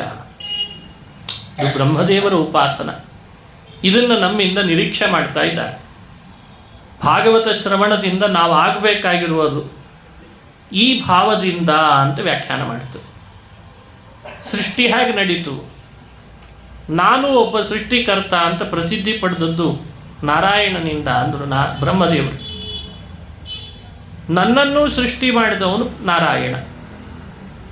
ಮೊದಲಿದ್ದದ್ದೇನು? ಆಪೋ ನಾರಾಯಣ ಆಸೀತ್. ಮೊದಲಿದ್ದದ್ದು ಯಾರು? ಏಕೋ ನಾರಾಯಣ ಆಸೀತ್ ನ ಬ್ರಹ್ಮ ನ ಚ ಶಂಕರ. ಏಕೋ ನಾರಾಯಣ ಆಸೀತ್. ಹಳೆಯ ಕಾಲದ ನೀರಿನಲ್ಲಿ ಯಾರೂ ಇರಲಿಲ್ಲ, ಸೃಷ್ಟಿಯ ರಹಸ್ಯ. ಮಂಗನಿಂದ ಮಾನವ ಅಂದದ್ದು ನಮ್ಮ ವ್ಯವಸ್ಥೆ ಅಲ್ಲ. ಅದು ಯಾವ ದೇಶದಿಂದ ನಮ್ಮ ಕಡೆಗೆ ಗಾಳಿ ಬೀಸಿ ಪಠ್ಯ ಪುಸ್ತಕಗಳಲ್ಲಿ ಸೇರ್ಕೊಳ್ತೋ ನಾವು ಅದರ ಸಂಶೋಧನೆ ಮಾಡಲಾರವು. ವೇದ ಉಪನಿಷತ್ತುಗಳು ಸಾರುವ ಸೃಷ್ಟಿಯ ಪ್ರಕ್ರಿಯೆಗಿಂತ ದೊಡ್ಡದಾಗಿ ಬೇರೆದನ್ನು ಅವಲಂಬಿಸೋ ಕಾರಣ ಇಲ್ಲ. ನಾಸದಾಸೀತ್, ನೋಸದಾಸೀತ್, ತಮ ಆಸೀತ್, ಇದು ಉಪನಿಷತ್ತುಗಳು ಸೃಷ್ಟಿಯ ವಿವರಣೆ ಹೇಳುವ ಮಾತುಗಳು. ಆಗಿದ್ದ ನೀರು ಪ್ರಳಯದ ನೀರದು. ಅಲ್ಲೊಂದು ಆಲದ ಎಲೆ. ಮಲಗಿದ ಶ್ರೀಹರಿ ಲಕ್ಷ್ಮಿಯಿಂದ ಸ್ತುತ್ಯನಾದ ಸೃಷ್ಟಿಗಾಗಿ ಅಂತ. ಸೃಷ್ಟಿಯ ಇಚ್ಛೆ ಬಂತು. ತನ್ನ ಸ್ವಂತ ಶಕ್ತಿಯಿಂದ, ಯಾರನ್ನೂ ಅವಲಂಬಿಸದೆ ತನ್ನದೇ ಸ್ವಂತ ಶಕ್ತಿಯಿಂದ ಭಗವಂತ ಸೃಷ್ಟಿಗೆ ಇಳಿದ. ಇಚ್ಛೆ ಪಟ್ಟು ತನ್ನನ್ನು ಸೃಷ್ಟಿ ಮಾಡಿಕೊಂಡ. ಮುಂದಿನ ಪ್ರಪಂಚದ ಸೃಷ್ಟಿಗೆ ಮೊದಲು ತನ್ನ ಸೃಷ್ಟಿ. ಹಾಗಾಗಿ ನಾವು 3 ಅಂತ ತಿಳ್ಕೊಳ್ಬೋದು ಸೃಷ್ಟಿಯನ್ನು ಪ್ರಾರಂಭದಲ್ಲಿ. ಒಂದು ತನ್ನ ಸೃಷ್ಟಿ, 2ನೇದ್ದು ಜೀವ ಸೃಷ್ಟಿ, 3ನೇದ್ದು ಜೀವನ ಅನುಭವಕ್ಕೆ ಭೋಗ್ಯವಾಗಿ ಬೇಕಾದ ಜಡ ಸೃಷ್ಟಿ. ಇದನ್ನು ಮನಸ್ಸಿನಲ್ಲಿಟ್ಟುಕೊಂಡೇ ಭಗವತ್ಪಾದರ ಮಾತುಗಳು ತ್ರಿಸರ್ಗ ಅನ್ನೋ ಶಬ್ದಕ್ಕೆ ಜೀವ ಈಶ್ವರ ಜಡ ಸೃಷ್ಟಿ ಅಂತ ವ್ಯಾಖ್ಯಾನ ಮಾಡಿದ್ರಂತೆ. ಯತ್ರ ತ್ರಿಸರ್ಗೋ ಮೃಷಾ, ಇದು 2ನೇ ಸ್ಕಂಧದ ಸಾರ. ಬಹಳ ಸುಲಭವಾಗಿ ಬುದ್ಧಿಯಲ್ಲಿ ಇಟ್ಕೊಳ್ಬಹುದಾದ ಸೃಷ್ಟಿಯ ವಿವರಣೆ ಇದು. ತನ್ನ ಸೃಷ್ಟಿ ಅಂದ್ರೆ ಅರ್ಥ, ಭಗವಂತ ತನ್ನ ಸೃಷ್ಟಿ ಅಂದರೆ ತನಗೆ ನಿಮ್ಮಂತೆ ಪ್ರಾಕೃತ ದೇಹಗಳಿಲ್ಲ. ಅವನು ಚಿನ್ಮಯ, ಅವನು ಸಾಕಾರ, ಆದರೆ ಪ್ರಾಕೃತ ದೇಹಗಳಿಲ್ಲ. ಅದಕ್ಕೆ ವಿವರಣೆ ಕೊಡ್ತಾರೆ. ತೇಜೋ ವಾರಿ ಮೃದಾಂ ಯಥಾ ವಿನಿಮಯ. ಒಂದು ದೀಪ, ತೇಜಸ ಸೃಷ್ಟಿ, ತೇಜಸ ಸರ್ಗ. ದೀಪದಿಂದ ಮತ್ತೊಂದು ದೀಪ ಹತ್ತುತ್ತದೆ, ಮತ್ತೊಂದು ದೀಪ, ಮಗದೊಂದು ದೀಪ. ಭಗವಂತನ ಸೃಷ್ಟಿ ಅಂದರೆ ದೀಪದಿಂದ ದೀಪ ಇದ್ದಾಗಂತ. ಅದು ಈಶ್ವರ ಸೃಷ್ಟಿ ಎನ್ನುವ ಹೆಸರಿನಲ್ಲಿ ವಿವರಣೆ ಕೊಟ್ಟರು. ತಾನೇ ನಾರಾಯಣ ತನ್ನ ರೂಪವನ್ನು ಅಭಿವ್ಯಕ್ತಿಗೊಳಿಸಿದ. ಸ್ವಲ್ಪವೂ ತನ್ನ ಮೂಲ ರೂಪಕ್ಕೆ ಹಾಗೂ ತನ್ನಿಂದ ಅಭಿವ್ಯಕ್ತವಾದ ರೂಪಕ್ಕೆ ಕೊರತೆ ಇಲ್ಲದ, ಗುಣದಿಂದ, ಶಕ್ತಿಯಿಂದ, ಆಕಾರದಿಂದ, ಯಾವುದರಿಂದಲೂ ಕೊರತೆ ಇಲ್ಲದಂಥ ರೂಪವನ್ನು ಸೃಷ್ಟಿ ಮಾಡ್ತಾರಂತೆ ದೇವರು. ಇದೇ ದೇವರ ಸೃಷ್ಟಿ ಅಂದರೆ. ಯಾವುದು ಮೊದಲು ಭಗವಂತನಿಂದ ಅಭಿವ್ಯಕ್ತವಾದ ರೂಪ, ಮುಂದೆ ಸಾಧನೆ ಮಾಡಿಕೊಳ್ಳೋ ಜೀವರಿಗೆಲ್ಲ ಮುಕ್ತಿ ಕೊಡಬೇಕು ಅಂತ, ಮೋಕ್ಷಕ್ಕಾಗಿ ಅಂತ ಭಗವಂತ ವಾಸುದೇವ ಅನ್ನೋ ರೂಪವನ್ನು ವ್ಯಕ್ತಗೊಳಿಸಿದ. ತನ್ನ ಮೂಲ ರೂಪಕ್ಕೂ ಈ ವಾಸುದೇವಕ್ಕೂ ಯಾವುದರಿಂದಲೂ ಕೊರತೆ ಇಲ್ಲ. ಅವನೇ ಮತ್ತೊಂದು ರೂಪನಾಗಿದ್ದಾನೆ ಅಂತಷ್ಟೆ. ಹೀಗೆ ಅದರ ವಿವರಣೆ ಮಾಡಬೇಕಾಗಿದೆ. ಅದಕ್ಕೆ ಅದನ್ನು ತೇಜ ಅಂತ ಮೊದಲನೇ ಶ್ಲೋಕದಲ್ಲಿ ಅದನ್ನು ದೀಪಕ್ಕೆ ಉದಾಹರಣೆ ಅಥವಾ ತೇಜಸ್ಸಿಗೆ ಉದಾಹರಣೆಯನ್ನು ಅನುಸಂಧಾನ ಮಾಡಿಸ್ತಾರೆ. ಆ ವಾಸುದೇವ ರೂಪ ಅದು ಎಲ್ಲರಿಗೂ ಮುಕ್ತಿ ಕೊಡ್ತದೆ, ನಮ್ಮಿಂದ ದಿನನಿತ್ಯ ಧ್ಯೇಯವಾದದ್ದು. ಹಾಗೆ ಮುಂದೆ ಈ ಪ್ರಪಂಚ ಸೃಷ್ಟಿಯೆಲ್ಲ ಆದ ಮೇಲೆ ಒಂದು ಸಮಯಕ್ಕೆ ಇದರ ಸಂಹಾರ ನಡಿಬೇಕಿದೆ. ಕೆಲವರು ಕೇಳ್ತಾರೆ, ಸಂಹಾರದ ಅವಶ್ಯಕತೆ ಏನಿತ್ತು? ಅದಕ್ಕಾಗಿ ಅಂತ ಭಗವಂತ ಒಂದು ರೂಪ ತಾಳ್ತಾನೆ, ಅದರದ ಅವಶ್ಯಕತೆ ಏನಿತ್ತು? ಅದು ತನ್ನ ಅಧೀನ ಅಂತ ವಿವರಣೆ ಕೊಡ್ತದೆ. ಅದು ತನ್ನ ಅಧೀನವೇ, ಅದು ತಾನಾಗೆ ಆಗೋದು ಅಂತಲ್ಲಂತೆ. ಬಹಳ ಆಶ್ಚರ್ಯ ಇವೆಲ್ಲ. ಇದನ್ನು ವೇದಾಂತ ಸೂತ್ರಗಳಲ್ಲಿ ಸಮರ್ಥಿಸ್ತಾರೆ ವ್ಯಾಸರು. ಹಾಗಾಗಿ ಮುಂದಾಗುವ ಸಂಹಾರಕ್ಕೋಸ್ಕರ ತನ್ನದೇ ರೂಪವನ್ನು ಅಭಿವ್ಯಕ್ತಗೊಳಿಸಿದ. ಅದು ಸಂಕರ್ಷಣ ಅಂತ. ಮುಂದೆ ನಡೆಯುವ ಸೃಷ್ಟಿಗೋಸ್ಕರ ಭಗವಂತ ತನ್ನ ರೂಪವನ್ನು ವ್ಯಕ್ತಗೊಳಿಸಿದ. ಅದು ಪ್ರದ್ಯುಮ್ನ. ಸೃಷ್ಟಿ ಮಾಡಿ ಕೈ ಬಿಟ್ಟರೆ ಸಾಲದು. ಸಂಹಾರ ಆಗೋವರೆಗೂ ಮಧ್ಯದಲ್ಲಿರುವ ಕಾಲದಲ್ಲಿ ಅವರನ್ನು ಪಾಲನೆ ಮಾಡಬೇಕು. ಅದಕ್ಕಾಗಿ ತನ್ನ ರೂಪ ವ್ಯಕ್ತಗೊಳಿಸಿದ. ಅದು ಅನಿರುದ್ಧ ಅಂತ. ಸ್ಥಿತ್ಯೈ ಪುನಃ ಸ ಭಗವಾನ್ ಅನಿರುದ್ಧ ನಾಮ. ಇದು ನಮಗೆ ಭಗವತ್ಪಾದರು ಕೊಡ್ತಾ ಇರುವ ವಿವರಣೆ. ಹೀಗೆ ವಾಸುದೇವ ಮೋಕ್ಷಪ್ರದ, ಸಂಕರ್ಷಣ ಸಂಹಾರಕರ್ತ, ಪ್ರದ್ಯುಮ್ನ ಸೃಷ್ಟಿಕರ್ತ, ಅನಿರುದ್ಧ ಸ್ಥಿತಿಕರ್ತ ಅಂತ ಅನುಸಂಧಾನ ಮಾಡಿಸ್ತಾರೆ. ಈ ರೀತಿ ತನ್ನನ್ನು ಅಭಿವ್ಯಕ್ತಿಗೊಳಿಸ್ತಾನೆ ಶ್ರೀಹರಿ. ಮತ್ಸ್ಯನಾಗ್ತಾನೆ, ಕೂರ್ಮನಾಗ್ತಾನೆ, ವರಾಹನಾಗ್ತಾನೆ. ಈ ಎಲ್ಲ ರೂಪಗಳಲ್ಲಿಯೂ ಭಗವಂತನಿಗೆ ತನ್ನ ಮೂಲ ರೂಪದಿಂದ ಯಾವ ಕೊರತೆಯೂ ಇಲ್ಲ. ಭಾಗವತ ಕೊಡೋ ಉದಾಹರಣೆ, ಗದ್ದೆಯಲ್ಲಿ ನೀರು ಬಿಡುವಾಗ ಕವಲುಗಳು ಬಹಳ ಒಡಿತಾವೆ. ಮೊದಲು ಒಂದು ಕಡೆಯಿಂದ ನೀರು ಬಹಳ ವೇಗವಾಗಿ ಹರಿತಿರ್ತದೆ. ಕವಲು ಒಡೆದ ಹಾಗೆ ಮುಂದೆ ಅಲ್ಲಲ್ಲಿ ಶೇಖರಣೆ ಆಗ್ತಾ ಹೋಗ್ತದೆ ನೀರು. ಇದು ಭಾಗವತ ಕೊಟ್ಟ ಉದಾಹರಣೆ.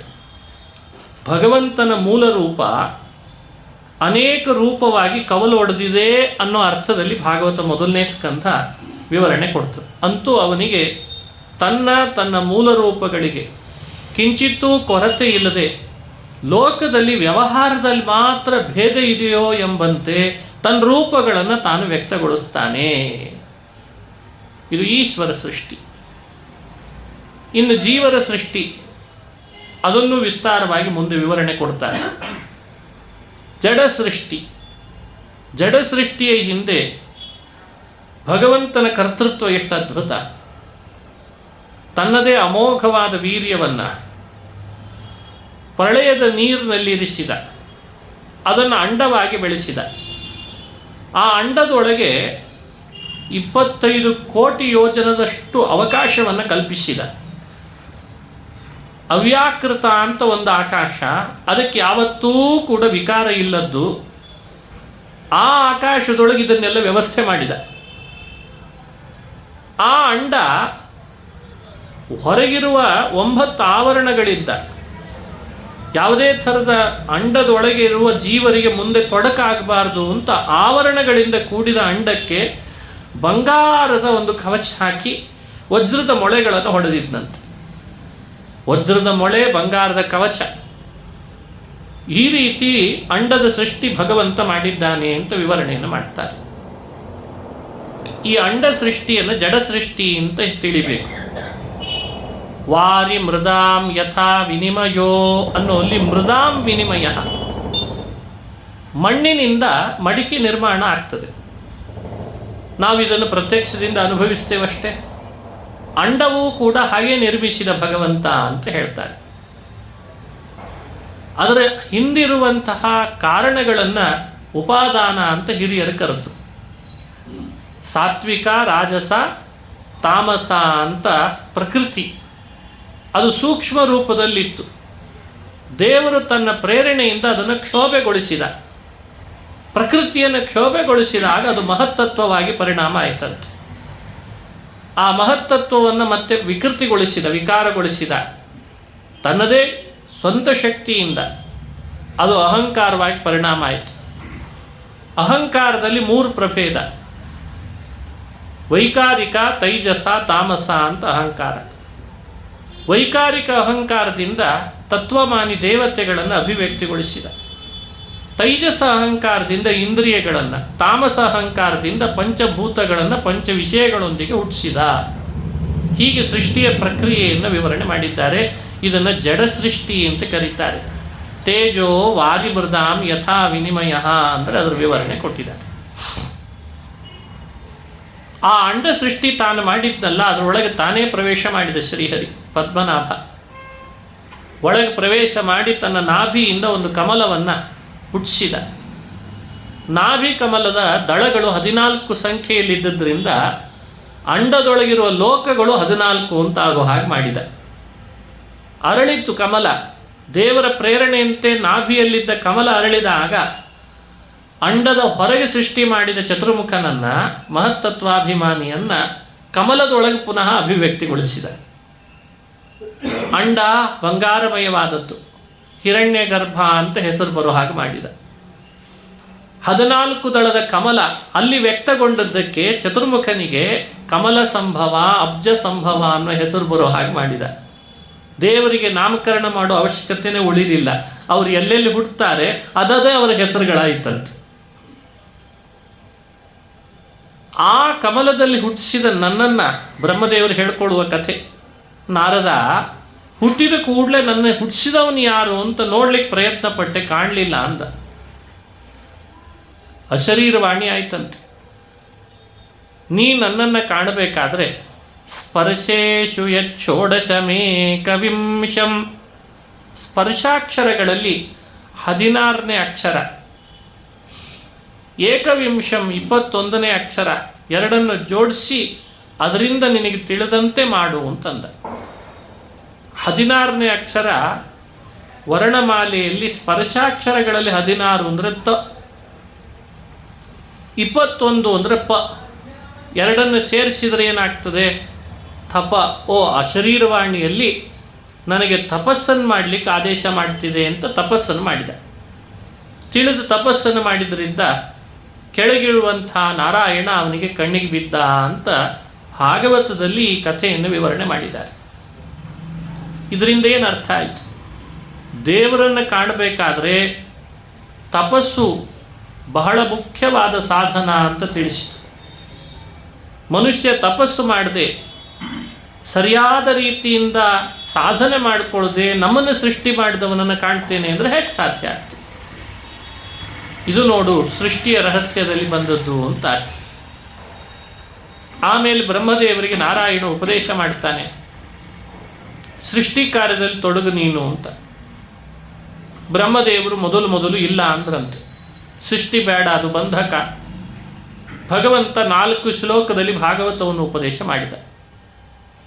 ಅದನ್ನು ಚತುಶ್ಲೋಕಿ ಭಾಗವತ ಅಂತ ಉಲ್ಲೇಖ ಮಾಡ್ತದೆ. ಅದರದ್ದೇ ವಿಸ್ತಾರ ಇವತ್ತು 18,000 ಆಗಿದೆ ಅಂತ. ಬಹಳ ಉತ್ತಮರಾದವರಿಗೆ 4 ಶ್ಲೋಕದಲ್ಲಿ ಹೇಳಿದರೆ ದಾರಿಗೆ ಬಂದ್ಬಿಡ್ತಾರೆ. ಈ ಏನು ಮಾಡಬೇಕು ಮಾಡಬಾರ್ದು, ಮಾಡಿದ್ರ ಮೇಲೆ ಕುಯುಕ್ತಿ, ಮತ್ತೆ ಮಾಡಿದ್ರ ಮೇಲೆ ಕುಯುಕ್ತಿ, ಕುತರ್ಕ ಮಾಡೋರಿಗೆ 8,000 ಶ್ಲೋಕ ಹೇಳಿದ್ರು ಕಡಿಮೆ ಆಗ್ತದೆ. ಪ್ರಾಯ ಅದು ಬಹಳ ಆದದ ಮಾತುಗಳು ಅವಾಗಲೇ. ಬ್ರಹ್ಮದೇವರಿಗೆ 4 ಮಾತು ಸಾಕಾಗಿದೆ. ಅಹಮೇವಾಸಮೇವಾಗ್ರೇ ನಾನ್ಯದ್ಯತ್ ಸದಸತ್ಪರಂ ಪಶ್ಚಾದಹಂ ತ್ವಮೇತಚ್ಚ ಯೋವಶಿಷ್ಯೇತ ಸೋಸ್ಮ್ಯಹಂ ಹೃತೇರ್ಥಂ ಯತ್ ಪ್ರತೀಯೇತ ನ ಪ್ರತೀಯೇತ ಚಾತ್ಮನಿ. ಇದೆಲ್ಲ ಭಾಗವತದ 4 ಶ್ಲೋಕಗಳಲ್ಲಿ ಸೆರೆ ಹಿಡಿದದ್ದು. ರಹಸ್ಯ ಅರ್ಥ ಗರ್ಭಿತವಾದದ್ದು. ಸಾರ ಏನು ಅಂದರೆ, ಸೃಷ್ಟಿ ನೀನು ಮಾಡಬೇಕು. ಮಾಡುವಾಗ ನಾನು ಸ್ವತಂತ್ರವಾಗಿ ಮಾಡ್ತೇನೆ ಅಂತ ಭಾವಿಸಬೇಡ. ಕೆಲಸ ಯಾವಾಗ ಕೆಡ್ತದೆ, ನಾನೇ ಮಾಡಿದೆ, ನನ್ನದೇ ಇದೆಲ್ಲ ಅಂತ ಅದರ ಮೇಲೆ ಸ್ವಾತಂತ್ರ್ಯವನ್ನು ಹೇರ್ತೇವೆ. ಆವಾಗ ಅದು ಬಂಧಕ ಆಗ್ತದೆ. ನಿನ್ನ ಹಿಂದೆ ನಾನಿದ್ದೇನೆ ಅಂತ ಮಾಡು. ನಾಹಂಕರ್ತ ಹರಿಕರ್ತ, ನಾಹಂಕರ್ತ ಈ ಭಾವ ಬರಬೇಕು. ಬ್ರಹ್ಮದೇವರಿಗೆ ಮೊದಲು ಇದನ್ನು ಉಪದೇಶ ಮಾಡಿದ್ದಾನೆ ಶ್ರೀಹರಿ. ಹೀಗೆ ನೀನು ಮಾಡಿದರೆ ಅದು ನನ್ನ ಪೂಜೆ ಆಗ್ತದೆ, ಆಗ ನಿನಗೆ ಸೃಷ್ಟಿ ಬಂಧಕ ಆಗಲ್ಲ ಅಂದ. 4 ಶ್ಲೋಕದ ಭಾಗವತ ಮನವರಿಕೆ ಆಯಿತು ಬ್ರಹ್ಮದೇವರಿಗೆ. ಸೃಷ್ಟಿಯಲ್ಲಿ ತೊಡಗಿದ್ರು ದೇವರ ಇಚ್ಛೆಯಂತೆ ಅಂತ ವಿವರಣೆ ಮಾಡ್ತದೆ. ಸೃಷ್ಟಿ ಮಾಡಬೇಕು ಅಂದಾಗ ಸನಕಂಚ ಸನಂದಂಚ ಸನಾತನ ಮಥಾತ್ಮಭೂಹು, ಸನಕ ಸನಂದನ ಸನಾತನ ಅವರನ್ನು ಸೃಷ್ಟಿ ಮಾಡಿದರು. 5 ಥರದ ಅವಿದ್ಯೆ, ತಮಸ್ಸು ಮೋಹ ಮಹಾಮೋಹ ತಾಮಿಸ್ರ ಅಂಧತಾಮಿಸ್ರ ಅಂತ 5 ಥರದ ಅವಿದ್ಯೆಯನ್ನು ಸೃಷ್ಟಿ ಮಾಡಿ, ಅವಿದ್ಯಾ ಪಾಂಚ ಪರ್ವಣೀಮ್ ಅಂತಾರೆ. 5 ಥರದ ಅವಿದ್ಯೆಯನ್ನು ಸೃಷ್ಟಿ ಮಾಡಿದರು. ಸನಕಾದಿಗಳನ್ನು ಸೃಷ್ಟಿ ಮಾಡಿ ಭಾಗವತವನ್ನು ಅವರಿಗೆ ಮುಂದೆ ಸೃಷ್ಟಿ ಮಾಡಲಿಕ್ಕೆ ಅಂತ ಆದೇಶ ಮಾಡಿದರು. ಅವರು ಸೃಷ್ಟಿ ಗೋಜಿಗೆ ಹೋಗಲ್ಲ ಅಂದ್ರಂತ. ನಮಗೆ ಸೃಷ್ಟಿ ಮಾಡೋ ಮನಸ್ಥಿತಿ ಇಲ್ಲ. ಈಗ ತಪಸ್ಸು ಮಾಡ್ತೇವೆ. ಬ್ರಹ್ಮದೇವರಿಗೆ ಅನ್ನಿಸ್ತು, ನಾನೇ ಸೃಷ್ಟಿ ಮಾಡಿದ್ದೇನೆ ನಿಮ್ಮನ್ನು, ನನ್ನ ಮಾತೇ ಕೇಳಲ್ಲಲ್ಲ ಅಂತ. ಮಕ್ಕಳು ಮಾತು ಕೇಳದಿದ್ದಾಗ ಬರೋದೇ ಮೊದಲು ಸಿಟ್ಟು. ಅರೆ, ನನ್ನಿಂದಲೇ ಹುಟ್ಟಿ ನನ್ನ ಮಾತೇ ಕೇಳಲ್ಲಲ್ಲ ಅಂತ ಸಿಟ್ಟು ಬಂತಂತ. ಆ ಸಿಟ್ಟು ಕೂಡ ಬ್ರಹ್ಮದೇವರಿಗೆ ಮತ್ತೊಂದು ವಸ್ತುವಿನ ಹುಟ್ಟಿಸ್ಲಿಕ್ಕೆ ಕಾರಣ ಆಯ್ತಂತ. ನೋಡಿ, ಯಾರಿಗಾದರೂ ಸಿಟ್ಟು ಬಂದಾಗ ಇನ್ನೊಂದು ವಸ್ತು ಹುಟ್ಟೋದಾದರೆ ಮನೆಯಲ್ಲಿ ದಿನ ಸಿಟ್ಟು ಮಾಡ್ಬೋದು. ಏನೂ ಹುಟ್ಟಲ್ಲ, ನಮ್ಮ ಸಿಟ್ಟಿನಿಂದ ಏನೂ ಹುಟ್ಟಲ್ಲ.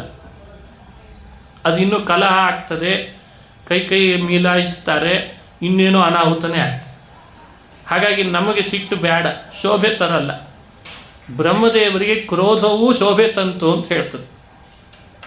ಅವರು ಸಿಟ್ಟು ಬಂದರೂ ಹುಬ್ಬಿನ ಮಧ್ಯದಿಂದ ಮುಂದೆ ಒಬ್ಬ ದೇವತೆಯನ್ನು ಹುಟ್ಟಿಸ್ಲಿಕ್ಕೆ ಕಾರಣ ಆಯಿತು. ಅವನೇ ಸದ್ಯೋಜಾತ ಅಂತ ಪ್ರಸಿದ್ಧನಾದ. ಮಹರುದ್ರ ದೇವರನ್ನು ಹುಟ್ಟಿಸಿದ್ದು ಹುಬ್ಬಿನ ಮಧ್ಯದಿಂದ ಅಂತ ಭಾಗವತ ಹೇಳ್ತದೆ. ಅವರಿಗೆ ಸೃಷ್ಟಿ ಮಾಡಲಿಕ್ಕೆ ಅಂತ ಆದೇಶ ಮಾಡಿದರು. ರುದ್ರದೇವರು ಸೃಷ್ಟಿ ಕಾರ್ಯ ಮುಂದುವರಿಸಬೇಕು ಅಂದಿದ್ದಾನೆ ಬ್ರಹ್ಮ ಅಂತ ಭೂತಗಣಗಳನ್ನು ಸೃಷ್ಟಿ ಮಾಡಿದ್ರಂತೆ. ಬ್ರಹ್ಮದೇವರೇ ಬಂದು ಹೇಳ್ತಾರೆ, ಸಾಕು ಮಾಡು, ನಾನು ಸೃಷ್ಟಿ ಇವುಗಳನ್ನು ಮಾಡಲಿಕ್ಕೆ ಹೇಳಿರಲಿಲ್ಲ, ನೀ ಭೂತಗಣಗಳನ್ನು ಸೃಷ್ಟಿ ಮಾಡಿದ್ದಿ, ಇವರೆಲ್ಲ ನಿನ್ನ ಪರಿವಾರ ಆಗಲಿ, ನೀನು ಸೃಷ್ಟಿ ಸಾಕು ಮಾಡು ಅಂತಂದ್ರು. ಅವರಿಗೂ ಅದೇ ಬೇಕಿತ್ತು. ನಾನು ಧ್ಯಾನ ಯೋಗದಲ್ಲಿ ರತನಾಗ್ತೇನೆ ಅಂತ ಭೂತಗಣಗಳನ್ನು ಪರಿವಾರ ಮಾಡಿಕೊಂಡು ಭೂತನಾಥ ಧ್ಯಾನ ಯೋಗ ತತ್ಪರನಾಥ. ಮತ್ತೆ ಬ್ರಹ್ಮದೇವರಿಗೆ ಬಂತು ಸೃಷ್ಟಿ ಕೊರಳಿಗೆ. ತಮ್ಮ ದೇಹದ ಬಲಭಾಗದಿಂದ ಮನುಕುಲದ ಮೊದಲಿಗ ಅವನನ್ನು ಹುಟ್ಟಿಸಿದ್ರಂತೆ. ಎಡಭಾಗದಿಂದ ಎಲ್ಲ ಸ್ತ್ರೀ ಕುಲದ ಮೊದಲಿಗಳನ್ನು ಹುಟ್ಟಿಸಿದರು. ಬ್ರಹ್ಮದೇವರಿಗೆ ಭಗವಂತನಿಂದಲೇ ಜನ್ಮ ತಳೆದದ್ರಿಂದ ಅವರಿಗೂ ಸ್ವಯಂಭೂ ಅಂತ ಹೆಸರಿದೆ ಅಂತೆ. ಸ್ವಯಂ ಅಂದರೆ ಶ್ರೀಹರಿ, ಸ್ವತಂತ್ರನಾದ ಶ್ರೀಹರಿಗೆ ಸ್ವಯಂ ಅಂತ ಕರೀತಾರೆ. ಅವನು ಬಿಟ್ಟು ಇನ್ಯಾರಿಂದಲೂ ಹುಟ್ಟಲ್ಲಂತೆ ಚತುರ್ಮುಖ. ಅದಕ್ಕೆ ಬ್ರಹ್ಮದೇವರಿಗೆ ಸ್ವಯಂಭೂ ಅಂತ ಹೆಸರಂತೆ. ಇಲ್ಲೇ ಅಪಾರ್ಥ ಮಾಡಿಕೊಂಡ್ರು ಕೆಲವರು. ಸ್ವಯಂಭೂ ಅಂತ ಬ್ರಹ್ಮನಿಗೆ ಯಾಕೆ ಹೆಸರು? ತಾನೇ ಹುಟ್ಟಿದ ಅನ್ನೋ ಅರ್ಥದಲ್ಲಿ ಸ್ವಯಂ ಶಬ್ದವನ್ನು ಅಪಾರ್ಥ ಮಾಡಿಕೊಂಡ್ರು. ಸ್ವಯಂ ಅಂದರೆ ಸ್ವತಂತ್ರ ಅಂತ ಅರ್ಥ. ಸ್ವತಂತ್ರನಿಂದ ಮಾತ್ರ ಅವ ಜನ್ಮ ತಳಿತಾನೆ, ಇನ್ನೊಬ್ಬರಿಂದ ಅಲ್ಲ ಅನ್ನೋ ಅರ್ಥವನ್ನು ಸ್ವಯಂಭೂ ಅನ್ನೋ ಶಬ್ದದಿಂದ ತಿಳಿಸ್ತಾರೆ. ಅವರಿಂದ ಜನ್ಮ ತಳೆದವನು ಈತ, ಅದಕ್ಕೆ ಇವನಿಗೆ ಸ್ವಯಂಭುವ ಅಂತ ನಾಮಕರಣ ಆಯ್ತಂತೆ. ಪ್ರತ್ಯೇಕ ಹೆಸರು ಬರಲಿಲ್ಲ. ಸ್ವಯಂಭೂ ಅನ್ನೋದು ಬ್ರಹ್ಮನಿಗೂ ಕರೀತಾರೆ. ತನ್ನ ಬಲಭಾಗದ ದೇಹದಿಂದ ಹುಟ್ಟಿದ ಅವನಿಗೆ ಸ್ವಯಂಭುವ ಅಂತ ಹೆಸರಿಟ್ರಂತೆ. ಬಹು ಪ್ರಜೆಗಳನ್ನು ಮುಂದೆ ಉತ್ಪತ್ತಿಯನ್ನು ಮಾಡ್ತಾಳೆ ಅಂತ ಅವಳಿಗೆ ಶತರೂಪ, ಸಂಸ್ಕೃತದಲ್ಲಿ ಶತ ಅಂದರೆ ಬಹಳ ಅನ್ನೋ ಅರ್ಥ. ಬಹು ಪ್ರಜಾ ಉತ್ಪತ್ತಿ, ಶತರೂಪ ಅಂತ ಅವಳಿಗೆ ನಾಮ ಬಂತು. ಇವರಿಬ್ಬರನ್ನ ಆದೇಶ ಮಾಡ್ತಾರೆ, ಸೃಷ್ಟಿಯಲ್ಲಿ ನೀವು ತೊಡಗ್ರಿ, ಮೈಥುನ ಸೃಷ್ಟಿ ಆಗಲಿ ಅಂತ ಸಂಕಲ್ಪ ಮಾಡಿದರು ಬ್ರಹ್ಮದೇವರು. ಅದಕ್ಕೊಬ್ಬ ಅಭಿಮಾನಿಯನ್ನು ಹುಟ್ಟಿಸಿದರು. ಆದರೆ ಸ್ವಯಂಭುವ ಬ್ರಹ್ಮದೇವರನ್ನ ಸೃಷ್ಟಿ ಮಾಡು ಅಂದಾಗ ಕೇಳ್ತಾನೆ, ಸೃಷ್ಟಿಗೆ ಒಳ್ಳೆಯ ಆಶ್ರಯ ಭೂಮಿ ಬೇಕು, ಭೂಮಿ ಕಕ್ಷೆಯಿಂದ ಜಾರಿ ನೀರಿಗಿಳಿತಾ ಇದೆ, ನಾನು ಎಲ್ಲಿ ಸೃಷ್ಟಿ ಮಾಡಲಿ ಅಂತ ಕೇಳ್ತಾನೆ. ಬ್ರಹ್ಮದೇವರು ಭೂಮಿ ನೀರಿಗಿಳಿತಾ ಇದ್ದದ್ದನ್ನು ನೋಡಿ ದೇವರನ್ನು ಪ್ರಾರ್ಥನೆ ಮಾಡಿದರು. ಬ್ರಹ್ಮದೇವರಿಗೆ ಸರ್ವಜ್ಞತ್ವ ಇದೆ, ಸರ್ವಶಕ್ತಿ ಇದೆ. ಭಗವಂತನ ಇಚ್ಛೆಯಂತೆ ಅವರು ವಿಡಂಬನೆಯನ್ನು ಮಾಡ್ತಾರೆ. ಹಾಗಾಗಿ ಭಾಗವತಾದಿಗಳಲ್ಲಿ ಎಲ್ಲೋ ಬ್ರಹ್ಮದೇವರ ಬಗ್ಗೆ ಅವರಿಗೇನೋ ತಪ್ಪು ತಿಳುವಳಿಕೆ ಇತ್ತು, ಮರ್ತೋಗಿತ್ತು, ವಿಸ್ಮೃತಿ ಇತ್ತು, ಇಂಥವುಗಳನ್ನು ನಾವು ತಿಳಿಬಾರ್ದು ಅಂತದ್ದು ಭಗವತ್ಪಾದರು ನಿರ್ಣಯಿಸಿದಂತೆ. ಬ್ರಹ್ಮದೇವರು ದೇವರನ್ನು ಪ್ರಾರ್ಥನೆ ಮಾಡಿದರು. ಭಗವಂತ ವಿಷ್ಣು ಪುನಃ ತನ್ನನ್ನು ಸೃಷ್ಟಿ ಮಾಡಿಕೊಂಡ ಭೂರಕ್ಷಣೆಗೋಸ್ಕರ. ಭೂದೇವಿ ಕಕ್ಷೆಯಿಂದ ಜಾರುತ್ತಿದ್ದಾಳಲ್ಲ ಅಂತ ವಿಷ್ಣು ವರಾಹನಾದ, ತನ್ನ ಕೋರೆ ಹಲ್ಲಿನ ಮೇಲೆ ಭೂಮಿಯನ್ನು ನಿಲ್ಲಿಸಿದ, ಅದನ್ನು ಎತ್ತಿ ತಂದು ಪುನಃ ಕಕ್ಷೆಯಲ್ಲಿ ಜೋಡಿಸಿ ನೀರಿಗೆ ಇಳಿಬಾರ್ದದು ಅಂತ ಸ್ಥಿರಗೊಳಿಸಿದ. ಅಷ್ಟರಲ್ಲೇ ಒಬ್ಬ ರಾಕ್ಷಸ ಬಂದ. ಚತುರ್ಮುಖ ಬ್ರಹ್ಮನ ಬೆನ್ನಿನಿಂದ ಹುಟ್ಟಿದ್ದಂತಾತ ಸೃಷ್ಟಿಕಾಲದಲ್ಲಿ. ಅದಕ್ಕೆ ಅವನಿಗೆ ಆದಿ ಹಿರಣ್ಯಾಕ್ಷ ಅಂತ ಕರೀತಾರೆ. ಸ್ವಯಂಭೂವಿನ ಜನ್ಮದ ನಂತರ ಕಶ್ಯಪರು ಹುಟ್ಟಿದ ಮೇಲೆ ಕಶ್ಯಪರ ಮಗನಾಗಿ ಒಬ್ಬ ಹಿರಣ್ಯಾಕ್ಷ ಬರ್ತಾನೆ. ಅವನ ಕಥೆ ಎಲ್ಲ ಕಡೆ ಪ್ರಸಿದ್ಧಿ ಇದೆ. ಆದರೆ ಭಾಗವತ ಕಶ್ಯಪರ ಮಗನಾಗೋ ಮೊದಲೇ ಒಬ್ಬ ಇದ್ದ ಅಂತ ವಿವರಣೆ ಕೊಡ್ತದೆ. ಅವನು ಹಿರಣ್ಯಾಕ್ಷ, ಅವನು ಆದಿ ಹಿರಣ್ಯಾಕ್ಷ. ಭೂಮಿಯನ್ನು ಕಕ್ಷೆಗೆ ಜೋಡಿಸುವಾಗ ಅವನಿಗೆ ಮನಸ್ಸಿಗೆ ಬೇಸರ ಆಯ್ತಂತೆ. ಇದ್ಯಾವುದೋ ಒಂದು ವರಾಹ ಬಂದು ಭೂಮಿಯನ್ನು ಎತ್ತಿ ಹೀಗಿಡ್ತಿದೆ ಅಲ್ಲ, ಅರೇ ಭೂಮಿಯನ್ನು ನಾನು ನಂದು ಮಾಡಿಕೊಳ್ಳೋಣ ಅಂತ ಹೊರಟಿದ್ದೆ, ಇವನು ಯಾರು ಅದನ್ನು ತಡಿಲಿಕ್ಕೆ ಅಂತ ಅವನ ಮೇಲೆ ಯುದ್ಧ ಸಾರಿದ. ವರಾಹನಿಗೂ ಆದಿ ಹಿರಣ್ಯಾಕ್ಷನಿಗೂ ಯುದ್ಧನೂ ನಡೀತು. ಯುದ್ಧದಲ್ಲಿ ಸೋತ, ಕೊನೆಗೆ ಸತ್ತ ಹಿರಣ್ಯಾಕ್ಷ ಅಲ್ಲಿ ಸತ್ತವನೇ ದಿತಿ ಗರ್ಭದಲ್ಲಿ ಹೋಗಿ ಸೇರಿಕೊಂಡ. ಆಮೇಲೆ ಸ್ವಯಂಭೂ ಮನ್ವಂತರದಲ್ಲಿ ದಿತಿ ಗರ್ಭದಲ್ಲಿ ಹುಟ್ಟಿ ಬಂದ. ಪುನಃ ಆಗಲೂ ಕಶ್ಯಪರು ಅದೇ ಹೆಸರೇ ಇಟ್ಟಿದ್ರಂತೆ, ಬೇರೆ ಯಾಕೆ ಹೆಸರು ಇಡಬೇಕು, ಅವನೇ ಇವ ಅಂತ ಹಿರಣ್ಯಾಕ್ಷ ಅಂತ ಇಟ್ಟಿದ್ರಂತೆ. ಅಂತೂ 2 ಬಾರಿ ವರಾಹನಾಗಿದ್ದಾನೆ, 2 ಬಾರಿ ಹಿರಣ್ಯಾಕ್ಷ ರಾಕ್ಷಸ ಅಂತಿದ್ದ ಇತಿಹಾಸದಲ್ಲಿ. ಎರಡನ್ನೂ ಭಾಗವತ ನಮಗೆ ವಿವರಣೆ ಮಾಡಿ ಹೇಳ್ತಾರೆ. 2 ಬಾರಿ ಅಂದಾಗ ಭೂಮಿ ಎಷ್ಟು ಬಾರಿ ಹಾಗಾದರೆ ಮುಳುಗಲಿಕ್ಕೆ ಹೋಗಿದ್ದು? ಅದಕ್ಕೆ ಭಾಗವತ್ ತಾತ್ಪರ್ಯದಲ್ಲಿ ಭಗವತ್ಪಾದರು ಹೇಳ್ತಾರೆ, ಸೃಷ್ಟಿಯ ಪ್ರಾರಂಭದಲ್ಲಿ ಭೂಮಿ ತಾನಾಗೇ ಮುಳುಗಲಿಕ್ಕೆ ಹೊರಟಿದ್ದು, ಸ್ವಯಂ ನಿಮಗ್ನ ಅಂತಂದ್ರೆ. ಹಿರಣ್ಯಾಕ್ಷನಿಗೆ ಅದು ನೆನಪಾಯ್ತಂತೆ ಕಶ್ಯಪರ ಮಗನಾದಾಗ. ಹಿಂದೆ ವರಾಹನಾಗಿ ವಿಷ್ಣು ನನ್ನ ಕೊಂದದ್ಯಾಕೆ? ಭೂಮಿ ಕಕ್ಷೆಗೆ ಜಾರಿತ್ತು, ಅದನ್ನು ಪುನಃ ಜೋಡಿಸ್ಲಿಕ್ಕೆ ಹೋದಾಗ ನಾನು ಯುದ್ಧ ಮಾಡಿದೆ, ಕೊಂದ. ಈ ಬಾರಿ ಭೂಮಿಯನ್ನು ನಾನೇ ಜಾರಿಸ್ತೀನಿ ಅಂತಂದಾತ. ಇದು ಭಯೋತ್ಪಾದಕರ ಕೆಲಸ. ಅದು ತಾನಾಗೆ ಅಲ್ಲೇ ಇದ್ರೆ ವಿಷ್ಣು ಬರಲ್ಲ ಯುದ್ಧಕ್ಕೆ, ನಾನು ಅವನಿಲ್ಲ ಅನ್ನಿಸ್ಲಿಕ್ಕೆ ಆಗಲ್ಲ. ಬ್ರಹ್ಮದೇವರು ವರ ಪಡೆದಾಗಿತ್ತಂತೆ, ಹಾಗಾಗಿ ಭೂಮಿನ ಎಳಿಲಿಕ್ಕೆ ಶುರು ಮಾಡಿದ. ಬ್ರಹ್ಮನ ವರ ಪಡೆದು ಅವಧ್ಯನಾಗಿ 2ನೇ ಬಾರಿ ಗಟ್ಟಿ ಹಿಡಿದು ಎಳೆದು ಅದನ್ನು ಸುತ್ತಿ ನೀರಿಗೆ ಮುಳುಗಿಸಿ ಒಳಗೆ ತಗೊಂಡು ಹೋಗ್ತೇನೆ, ಮಧ್ಯದಲ್ಲಿ ವಿಷ್ಣು ಬಂದರೆ ಅವನಿಲ್ಲ ಅನ್ನಿಸ್ತೇನೆ ಅಂತ ಹೊರಟ. ಇದು 2ನೇ ಬಾರಿ. ಆಗಲೂ ಪುನಃ ವಿಷ್ಣು ವರಾಹನಾದ. ಮೊದಲು ಮಾಡಿದ ಅವತಾರ ಅದು ಆದಿವರಾಹ, ಯಜ್ಞವರಾಹ. ಅದರಲ್ಲಿಯೂ ಶ್ವೇತವರಾಹ ಅಂತ ಒಂದು, ಇನ್ನೊಂದು ನೀಲವರಾಹ ಅಂತ. ಭಗವಂತ ಬರುವಾಗ ಭಕ್ತರಿಗೆ ಧ್ಯಾನ ಮಾಡಲಿಕ್ಕೆ ಅನುಕೂಲ ಆಗಲಿ ಅಂತ ಸ್ವಲ್ಪ ಬಣ್ಣನೂ ಬೇರೆ ಮಾಡಿಕೊಂಡೇ ಬಂದಿದ್ದಂತೆ, ಶ್ವೇತವರಾಹ ನೀಲವರಾಹ. ಹಿರಣ್ಯಾಕ್ಷ ನೀಲ ಹಿರಣ್ಯಾಕ್ಷ ಶ್ವೇತ ಹಿರಣ್ಯಾಕ್ಷ ಅಂತ ವಿವರಣೆ ಇಲ್ಲ, ಅದಕ್ಕೆ ಗೊತ್ತಿಲ್ಲ, ಅದು ಹಾಗೆ ಬಂದಿತ್ತಷ್ಟೇ. ಹೆಂಗೆ ಬಂದಿತ್ತು ಹಾಗೆ ಬಂದಿತ್ತು. ಹೀಗಂತೂ 2 ಬಾರಿ ಹಿರಣ್ಯಾಕ್ಷರನ್ನ 2 ವರಾಹ ಅಂತ ಅವತಾರ ಮಾಡಿ ಆದಿ ವರಾಹ ಯಜ್ಞವರಾಹನಾಗಿ ಭಗವಂತ ಯುದ್ಧ ಮಾಡಿ ಅವನನ್ನು ಥಳಿಸಿ ಕೊಂದು ಪುನಃ ಕೋರೆಹಲ್ಲಿನ ಮೇಲೆ ಆ ಭೂಮಿಯನ್ನು ತಾನೇ ಧರಿಸಿ ಭೂದೇವಿಯನ್ನು ಕಕ್ಷೆಗೆ ಜೋಡಿಸಿ ಸೃಷ್ಟಿ ಮಾಡಿ ಈಗ ಅಂತ ಸ್ವಯಂಭೂಮನಿಗೆ ಅನುವು ಮಾಡಿದ ಅಂತ ಭಾಗವತ ಹೇಳ್ತಾರೆ. ಮಂತ್ರಾಲಯ ಪ್ರಭುಗಳು ಈ ವರಾಹ ಅವತಾರದಲ್ಲಿ ಭೂಮಿ ನೀರಿಗಿಳಿಯೋದು, ವರಾಹನಾಗಿ ನೀನು ಬರೋದು, ಕೋರೆಹಲ್ಲು ಮೇಲೆ ಇಟ್ಟುಕೊಳ್ಳೋದು, ಪುನಃ ಕಕ್ಷೆಗೆ ತಂದದನ್ನು ಜೋಡಿಸೋದು, ಇದನ್ನೇ ಮಾಡಿದೀರಿ. ನನಗಿದ್ರಿಂದ ಸ್ಪಷ್ಟ ಸಂದೇಶ ಗೊತ್ತಾಯಿತು ಅಂದರು ರಾಯರು. ಆದಿಸೂಕರಧರೋದ್ಧರಣಂತೆ ಸಿಂಧು ಬಂಧು ಜಠರಾಶ್ರುತಿಗೀತಂ ಮಾದೃಶಾಂ ಭವಪಯೋಧಿಗತಾನಾಂ ರಕ್ಷಣೆ ಪರಿಚಯಂ ತದವೈ ಮಹಾ. ಹೇ ಆದಿವರಾಹ, ಭೂಮಿಯನ್ನು ನೀರಿನಿಂದ ಉದ್ಧರಿಸ್ತಿದ್ದೀಯಲ್ಲ, ನಮ್ಮಂಥವ್ರನ್ನೂ ನೀರಿನಿಂದ ನೀನೇ ಉದ್ಧರಿಸೋದು ಅಂತ ಆಗಲೇ ತಿಳಿಸಿದಿ ಸೃಷ್ಟಿಯಲ್ಲಿ ಅಂತಂದ್ರಂತೆ. ಸೃಷ್ಟಿ ಆದಿಯಲ್ಲೇ ಹೇಳಿಬಿಟ್ಟ. ಮುಂದೆಲ್ಲ ದೊಡ್ಡ ದೊಡ್ಡ ನೀರಿನ ಅಲೆಗಳಿದ್ದಾವೆ ಸಂಸಾರದ ಸಾಗರದಲ್ಲಿ, ಮುಳುಗೋ ಭಕ್ತರಿದ್ದಾರೆ, ಅವರನ್ನೆಲ್ಲ ನಾನು ಕೋರೆಹಲ್ಲಿನ ಮೇಲೆ ಭೂಮಿಯನ್ನಷ್ಟೇ ಉದ್ಧರಿಸಿದ್ದೇನೆ ಅಂತ ತಿಳಿಬೇಡ್ದು, ನಿಮ್ಮನ್ನೆಲ್ಲ ಉದ್ಧರಿಸ್ತೇನೆ ಅನ್ನೋ ಸಂದೇಶ ವರಾಹನಾಗಿ ಕೊಟ್ಟಿದ್ದೀ ಅಂತ ವರ್ಣನೆ ಮಾಡ್ತಾರೆ. ಇದು ವೇದದಲ್ಲಿ ಬಂದ ಮಹಿಮೆ.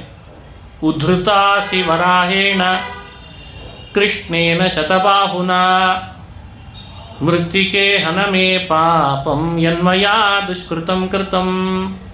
ನೋಡಿ, ಭೂಮಿಯನ್ನು ನಾವು ಪ್ರಾರ್ಥಿಸುವಾಗ ಇದೇ ಮಂತ್ರವನ್ನು ಹೇಳಬೇಕು. ಹಾಗಾಗಿ ಭೂಮಿ ಪ್ರಾರ್ಥನೆಯ ವೇದ ಮಂತ್ರ ವರಾಹ ಅವತಾರದ ಚರಿತ್ರೆ ಸೆರೆ ಹಿಡಿದಿದೆ, ಅದರ ವಿಸ್ತಾರವನ್ನು ಭಾಗವತ ಮಾಡಿದೆ. ಹಾಗಾಗಿಯೂ ಭಾಗವತ ವೇದಾರ್ಥ ಗರ್ಭಿತ ಅಂತ ಹೇಳ್ತಾರೆ ಹಿರಿಯರು. ವೇದದಲ್ಲಿ ಸಂಕ್ಷಿಪ್ತವಾದ ವಿವರಣೆಗಳಿದ್ದರೆ ವಿಸ್ತಾರವಾಗಿ ಅದರ ನಿರ್ಣಯವನ್ನು ಭಾಗವತ ಕೊಡ್ತದೆ. ವೇದಾರ್ಥ ಪರಿಬ್ರಹ್ಮಿತ. ಭೂಮಿಯ ಬಗ್ಗೆ ಈ ಭಾವ ನಮ್ಮಲ್ಲಿ ಯಾವಾಗಲೂ ಇರಬೇಕು. ಇದನ್ನು ಸೈಂಟಿಫಿಕ್ ಆಗಿ ಹೇಳ್ರಿ ಅಂತಾರೆ, ಮತ್ತೆ ಅಷ್ಟು ತಲೆ ಕೆಡಿಸೋದು ಬೇಡ. ಸದ್ಯಕ್ಕೆ ಇಷ್ಟು ತಿಳ್ಕೊಂಡಿದ್ದೀವಿ ನಾವು ಭಾಗವತವನ್ನು ಅಂದರೆ ಸಾಕು. ಅದು ಹ್ಯಾಕ್ ಕಕ್ಷೆಯಲ್ಲಿದೆ, ಅದು ಎಷ್ಟು ಅಡಿಯಲ್ಲಿ ಕೆಳಗಿಳಿದಿತ್ತು, ನೀರಿನಲ್ಲಿ ಇಳಿಯೋದು ಅಂದ್ರೆ ಏನು ಅಷ್ಟು ಚರ್ಚೆ ಮಾಡೋದು ಬೇಕಿಲ್ಲ. ಭಗವಂತನಲ್ಲಿ ಭಕ್ತಿ ಮೂಡಿಸ್ಲಿಕ್ಕೆ ಅವನ ಶಕ್ತಿ ಎಂಥದ್ದು ಅಂತ ತಿಳಿಲಿಕ್ಕೆ ಈ ಕಥೆ ಸಾಲದೆ. ಏನು ಅದ್ಭುತವಾದ ಕಥೆ ವರಾಹಾವತಾರದ ಕಥೆ. ಅದರಲ್ಲಿ ಒಂದು ವಿವರಣೆ ಕೊಡುತ್ತದೆ ಭಾಗವತ. 2ನೇ ಬಾರಿ ಹಿರಣ್ಯಾಕ್ಷ ಬಂದಲ್ಲ, ಅವನೊಳಗೆ ಇನ್ನೊಬ್ಬ ದೇವತೆ ಆವೇಶ ಇತ್ತು ಅಂತ ಹೇಳ್ತಾರೆ. ಜಯ ಹಾಗೂ ವಿಜಯ ಅಂತ ಭಗವಂತನ ವೈಕುಂಠದ ಮನೆ ದ್ವಾರಪಾಲಕರು. ಪೂರ್ವದ್ವಾರ, ದಕ್ಷಿಣ ದ್ವಾರ, ಪಶ್ಚಿಮ ದ್ವಾರ, ಉತ್ತರ ದ್ವಾರ, ಭಗವಂತನ 4 ದಿಕ್ಕಿನ ಮನೆ ಬಾಗಿಲುಗಳಿಗೆ ಒಬ್ಬೊಬ್ಬರು ದ್ವಾರಪಾಲಕರಾಗಿರ್ತಾರೆ. ಇಬ್ಬಿಬ್ಬರನ್ನು ನೇಮಕ ಮಾಡಿಕೊಂಡಿದ್ದಾನೆ. ಜಯ ವಿಜಯ, ಬಲ ಪ್ರಬಲ, ಕುಮುದ ಕುಮುದಾಕ್ಷ, ನಂದ ಸುನಂದ ಅಂತ ಇದು ಭಗವಂತನ ಮನೆ ಬಾಗಿಲು ಕಾಯ್ತಾ ಇರುವ ದ್ವಾರಪಾಲಕರ ಹೆಸರು. ಇವರನ್ನು ಸ್ಮರಿಸಿ ದಿನ ದೇವರ ಪೂಜೆ ಮಾಡಬೇಕು. ಜಯಾಯ ನಮಃ, ವಿಜಯಾಯ ನಮಃ, ಬಲಾಯ ನಮಃ, ಪ್ರಬಲಾಯ ನಮಃ, ಕುಮುದಾಯ ನಮಃ, ಕುಮುದಾಕ್ಷಾಯ ನಮಃ, ನಂದಾಯ ನಮಃ, ಸುನಂದಾಯ ನಮಃ. ಇದು ಭಗವಂತನ ಮನೆ ದ್ವಾರಪಾಲಕರು. ದ್ವಾರಪಾಲಕರಾಗಿ ನಿಯುಕ್ತರಾದಾಗಿಂದ ದೇವರ ಸೇವೆ ಮಾಡೋದರಲ್ಲಿ ತತ್ಪರರಾದರೂ ಈ ಪೂರ್ವದ್ವಾರದ ದ್ವಾರಪಾಲಕರಿಗೆ ಒಮ್ಮೆ ನಾವಂದ್ರೆ ಏನು ದೇವರ ಮನೆಯೇ ಕಾಯ್ತಾ ಇದ್ದೇವೆ ಅಂದರೆ ನಮ್ಮ ಶಕ್ತಿ ಎಷ್ಟು ಅಂತ ಅಹಂಕಾರ ಬಂತಂತ. ಇದೇನಾಗ್ತದೆ, ದೊಡ್ಡ ದೊಡ್ಡ ಸ್ಥಾನದಲ್ಲಿದ್ದವರಿಗೆ ಈ ಥರದ ಅಹಂಕಾರ ಒಳಿತಲ್ಲ. ಭಗವಂತನ ಪ್ರೇರಣೆಯಂತೆ ಸನಕಾದಿಗಳು ದೇವರನ್ನು ಭೇಟಿಯಾಗಲಿಕ್ಕೆ ಬಂದರು. ಅವರು ಬಂದಿದ್ದಾರೆ ಎಂದಾಗ ಇವರಿಗೇನು ಅನಿಸಿದೆ, ನಾವು ಮನೆ ಬಾಗಿಲು ಕಾಯಲಿಕ್ಕೆ ನಿಂತವರು, ನಮಗೆಲ್ಲರೂ ಗೌರವ ಕೊಡಬೇಕು, ನಮಗಿಂತ ಶ್ರೇಷ್ಠರು ಯಾರು? ಸನಕಾದಿಗಳು ಬ್ರಹ್ಮಮಾನಸ ಪುತ್ರರು, ಅವರಿಗೆ ದೇಹದಿಂದ ಅತಿ ಹೆಚ್ಚು ಬೆಳವಣಿಗೆ ಬೇಡ ಅಂತ ಇಚ್ಛೆ ಪಟ್ಟಿದ್ದಾನೆ ಬ್ರಹ್ಮ. ತನ್ನ ಮಕ್ಕಳನ್ನು 5-6 ವರ್ಷದ ವಯಸ್ಸಿನ ಹುಡುಗರಂತೆ ಇರೋ ಹಾಗೆ ಮಾಡಿದಾನಂತೆ ಬ್ರಹ್ಮದೇವರು. ಅದೇನೋ ಅವ್ರ ಇಚ್ಛೆ. ಕೆಲವರೆಲ್ಲ ಹಾಗೆ ಇಟ್ಕೊಂಡಿರ್ತಾರೆ, ಮಕ್ಕಳನ್ನ ಜಾಸ್ತಿ ಎತ್ತರ ಆಗೋದು ಬೇಡ, ದಪ್ಪ ಆಗೋದು ಬೇಡ, ಹಂಗೆ ಇಟ್ಕೊಂಡಿದ್ದಾರೆ ಅವರು. ಹಾಗೆ ಸನಕಾದಿಗಳನ್ನು ನೋಡಿದ್ರೆ ಪಂಚಷಡ್ಡಾಯನಾರ್ಭಕಾಹ ಭಾಗವತ ಹೇಳ್ತದೆ. ನೋಡಿದ ಕೂಡಲೇ ಅವರು 5 ವರ್ಷದ ವಯಸ್ಸಿನ ಹುಡುಗರು ಇರಬೇಕು ಇವರು ಅಂತ ಅನಿಸ್ತದಂತೆ. ಜಯ ವಿಜಯರಿಗೆ ಸನಕಾದಿಗಳು ಎದುರುಗಡೆಗೆ ಬರ್ತಿದ್ರೆ 5-6 ವರ್ಷದ ವಯಸ್ಸಿನ ಹುಡುಗರು ಕಂಡುಬಿಟ್ರು. ಅವಮಾನ ಮಾಡಿದ್ರು, ತಿರಸ್ಕರಿಸಿದ್ರು, ಅವರನ್ನು ಒಳಗೆ ಬಿಡಲಿಲ್ಲ. ಆಗ ಸನಕಾದಿಗಳು ಸಿಟ್ಟಾಗಿ, ಸನಕ ಸನಂದನ ಸನಾತನರಂದ್ರೇನು ಸಾಮಾನ್ಯರಲ್ಲ, ಅವರ ಮೇಲೆ ಶಪಿಸಿದರು. ಇಷ್ಟು ದೊಡ್ಡ ಲೋಕದಲ್ಲಿದ್ದು ನಾವ್ಯಾರು ಅಂತ ಪತ್ತೆ ಹಚ್ಚಲಿಕ್ಕೆ ಆಗಲಿಲ್ಲ, ನಿಮಗೆ ಅಹಂಕಾರ ಬಂದಿದೆ, ರಾಕ್ಷಸರಾಗಿ ಹುಟ್ಟ್ರಿ ಅಂತ ಶಾಪ ಹಾಕಿದ್ರಂತೆ. ಶಾಪ ಕೊಟ್ಟ ಮೇಲೆ ಅವರಿಗೆ ಬುದ್ಧಿ ಬಂತು, ನಮ್ಮಿಂದ ತಪ್ಪಾಯಿತು, ಕ್ಷಮ ಮಾಡ್ರಿ. ಆಗ ಹೇಳ್ತಾರೆ, ರಾಕ್ಷಸರಾಗಂತೂ ಹುಟ್ಟೋದೇ ನೀವು, ಇನ್ನು ಭಗವಂತನ ಮೇಲೆ ಕರುಣೆ ಮಾಡಬೇಕಷ್ಟೆ. ಶಾಪ ಕೊಟ್ಟ ಮೇಲೆ ದೇವರು ಹೊರಗೆ ಬಂದಂತೆ. ಅಲ್ಲಿವರೆಗೂ ಒಳಗಿದ್ದ ಇವ ಮಹಾರಾಯ ಮೊದಲೇ ಹೊರಗೆ ಬರಬೇಕಾ ಬೇಡ? ಅರೇ ರೇ ಶಾಪ ಬಂತ, ಸರಿ ಹಾಗಾದರೆ ನಾನು ಒಂದು ಕೆಲಸ ಮಾಡ್ತೀನಿ, ನಿಮಗೆ ಅನುಭವಿಸಬೇಕಾದದ್ದೇ ನೀವು ಶಾಪ. ಭೂಮಿಯಲ್ಲಿ ಹುಟ್ಟುತ್ತಿದ್ದೀರಿ, ಹಿರಣ್ಯಾಕ್ಷ ಹಿರಣ್ಯಕಶಿಪುಗಳಾಗಿ ರಾಕ್ಷಸರಾಗ್ತೀರಿ, ನಾನೇ ಬಂದು ನಿಮ್ಮನ್ನು ಸಂಹಾರ ಮಾಡ್ತೀನಿ. ಪುನಃ ರಾಕ್ಷಸರಾಗ್ತೀರಿ, ಆಗಲೂ ನಾನೇ ಬಂದು ಸಂಹಾರ ಮಾಡ್ತೇನೆ. ಪುನಃ ಮತ್ತೆ ರಾಕ್ಷಸರಾಗ್ತೀರಿ. ಅವರು ರಾಕ್ಷಸರ ಜೊತೆಗೆ ಹುಟ್ಟೋದೇ ರಾಕ್ಷಸರಾಗೋದು ಅಂತ ಅಭಿಪ್ರಾಯ ಅಂತಾರೆ ಮತ್ತೆ ಹಿರಿಯರು. ಸ್ವಭಾವದಿಂದ ರಾಕ್ಷಸರಾಗೋದು ಅಂತಲ್ಲಂತೆ. ವ್ಯಕ್ತಿ ಸ್ವಭಾವದಿಂದ ರಾಕ್ಷಸನಲ್ಲ, ಇನ್ನೊಬ್ಬ ಸ್ವಭಾವದಿಂದ ರಾಕ್ಷಸನಿರ್ತಾನೆ, ಅವನೊಟ್ಟಿಗೆ ಒಂದು ದೇಹದಲ್ಲಿರೋದೇ ರಾಕ್ಷಸರಾಗೋದಂತೆ. ಇದೆಲ್ಲ ದೇವರ ಕರುಣೆ. ಸ್ವಭಾವದಿಂದಲೇ ರಾಕ್ಷಸರಾದರೆ ಪರಿಸ್ಥಿತಿ ಏನ್ರಿ? ಆಮೇಲೆ ಒಬ್ಬ ರಾಕ್ಷಸನಿರ್ತಾನೆ, ಒಟ್ಟಿಗೆ ಅವನ ಜೊತೆಗಿರೋದೇ ಹಿಂಸೆ. ಅವನಿಗೆ ಇವರು ಬೇಡವಾಗಿರ್ತಾರೆ, ಆದರೆ ಅವನು ಮಾಡಬಾರ್ದೆಲ್ಲ ಮಾಡ್ತಿರ್ತಾನೆ ಆ ದೇಹದಲ್ಲಿ. ಇವರು ಸುಮ್ಮನೆ ಇರಬೇಕು ಅವನ ಜೊತೆಗೆ. ಏನು ಅವಸ್ಥೆ ನೋಡ್ರಿ ಇದು! ಇದು ಪನಿಷ್ಮೆಂಟು. ಅದನ್ನು ಶಪಿಸಿದ್ದಾರೆ, ಭಗವಂತ ಅದನ್ನು ಅನುಮೋದಿಸಿದ. ಯಾಕೆಂದರೆ ನೀವು ಮಾಡಿದ ಅಹಂಕಾರಕ್ಕೆ ಇದು ಶಿಕ್ಷೆ ಅಂತ ಹೇಳಿಬಿಟ್ಟ. ಆದರೆ ಒಂದು ಅನುಗ್ರಹ ಮಾಡ್ತೇನೆ, 3 ಬಾರಿ ನೀವು ಹುಟ್ಟಿದ್ರು ಭೂಮಿಯ ಮೇಲೆ 3 ಬಾರಿ ನಾನೇ ನಿಮ್ಮನ್ನು ಸಂಹಾರ ಮಾಡ್ತೇನೆ ನನ್ನ ಆಯುಧದಿಂದ, ಪುನಃ ಮೇಲ್ ಕರ್ಕೊಂಡು ಬರ್ತೇನೆ ಎಂದ. ಅಷ್ಟಕ್ಕೆ ಅವರು ತೃಪ್ತರಾದರು. ಆ ಆದಿ ಹಿರಣ್ಯಾಕ್ಷ ದಿತಿಗರ್ಭದಲ್ಲಿ ಹುಟ್ಟುವಾಗ ಜಯ ವಿಜಯರಿಬ್ಬರು ಹಿರಣ್ಯಕಶಿಪು ಹಿರಣ್ಯಾಕ್ಷ ಅಂತ ಹೆಸರಿನಿಂದ ಆ ದೇಹದೊಳಗೆ ಸೇರ್ಕೊಂಡು ಹುಟ್ಟಿದ್ರಂತೆ. ವರಾಹನಾಗಿ ಸಂಹಾರ ಮಾಡುವಾಗ ಮುಖ ಎಲ್ಲ ವರಾಹಂದು, ಕರಚರಣಾದಿಗಳೆಲ್ಲ ಮನುಷ್ಯರದೇ ಇತ್ತು. ಇದು ಏನಿದು ಅಂತ ಹಿರಣ್ಯಾಕ್ಷ ವರಾಹನನ್ನು ನೋಡಿ, ಇದು ಏನಿದು, ಯಾವುದಿದು ವಿಷ್ಣುವಿಂದಿದು, ಏನು ರೂಪ, ಯಾವುದೋ ಭೂತ ಇದ್ದಾಗಿದೆ ಅಲ್ಲ ಅನ್ಕೊಂಡಂತೆ.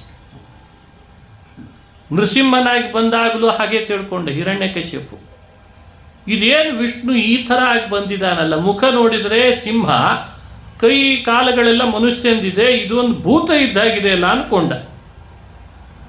ಹಿರಣ್ಯಾಕ್ಷನು ಹಾಗೆ ಭಾವಿಸಿದ, ಹಿರಣ್ಯಕಶಿಪುನು ಹಾಗೆ ಭಾವಿಸಿದ. ನೋಡಿ, ವಿಷ್ಣುವಿನ ರೂಪವನ್ನು ಇದು ವಿಷ್ಣು ಅಂತ ತಿಳಿಲಿಕ್ಕಾಗಲಿಲ್ಲ ಸಾಯುವಾಗ. ಹಾಗೆ ಮೋಹ ಮಾಡ್ತಾನೆ ಶ್ರೀಹರಿ. ಹಾಗಾಗಿ ಮುಂದೆ ಹುಟ್ಟುವಾಗ ರಾವಣ, ಕುಂಭಕರ್ಣ ಅಂತ ಪುಲಸ್ತ್ಯರ ವಂಶದಲ್ಲಿ ಬಂದರೂ, ಎಂಥ ಜ್ಞಾನಿಗಳ ಹೊಟ್ಟೆಯಲ್ಲಿ ಹುಟ್ಟಿದ್ರು ಹಿಂದಿನ ಜನ್ಮದಲ್ಲಿ ಸಾಯುವಾಗ ದೇವರನ್ನ ಭೂತ ಅಂತ ಭಾವಿಸಿದ್ದಕ್ಕೆ ಮರುಜನ್ಮದಲ್ಲಿ ಭೂತಗಳಾಗಿ ಹುಟ್ಟಿದ್ರು ಅಂತ. ಅದಕ್ಕೆ ಹನುಮಂತ ದೇವರಂತಾರೆ, ಏನು ಭೂತನೋ ನೀನು ಅಂತ ಕೇಳಿದ್ರಂತೆ ರಾವಣನನ್ನು. ಹಂಗಿದ್ದವ ಅಕ್ರಾಳ್ ವಿಕ್ರಾಳ್, ಬೆಟ್ಟದಂಥ ದೇಹ, 10 ತಲೆ ಬೇರೆ. ಏನು ಕೇಳ್ತೀರಿ ರಾವಣನ ದೇಹದ ಸ್ಥಿತಿಗತಿಗಳನ್ನು, ಬೆಟ್ಟ ಇದ್ದಾಗಿದ್ದ.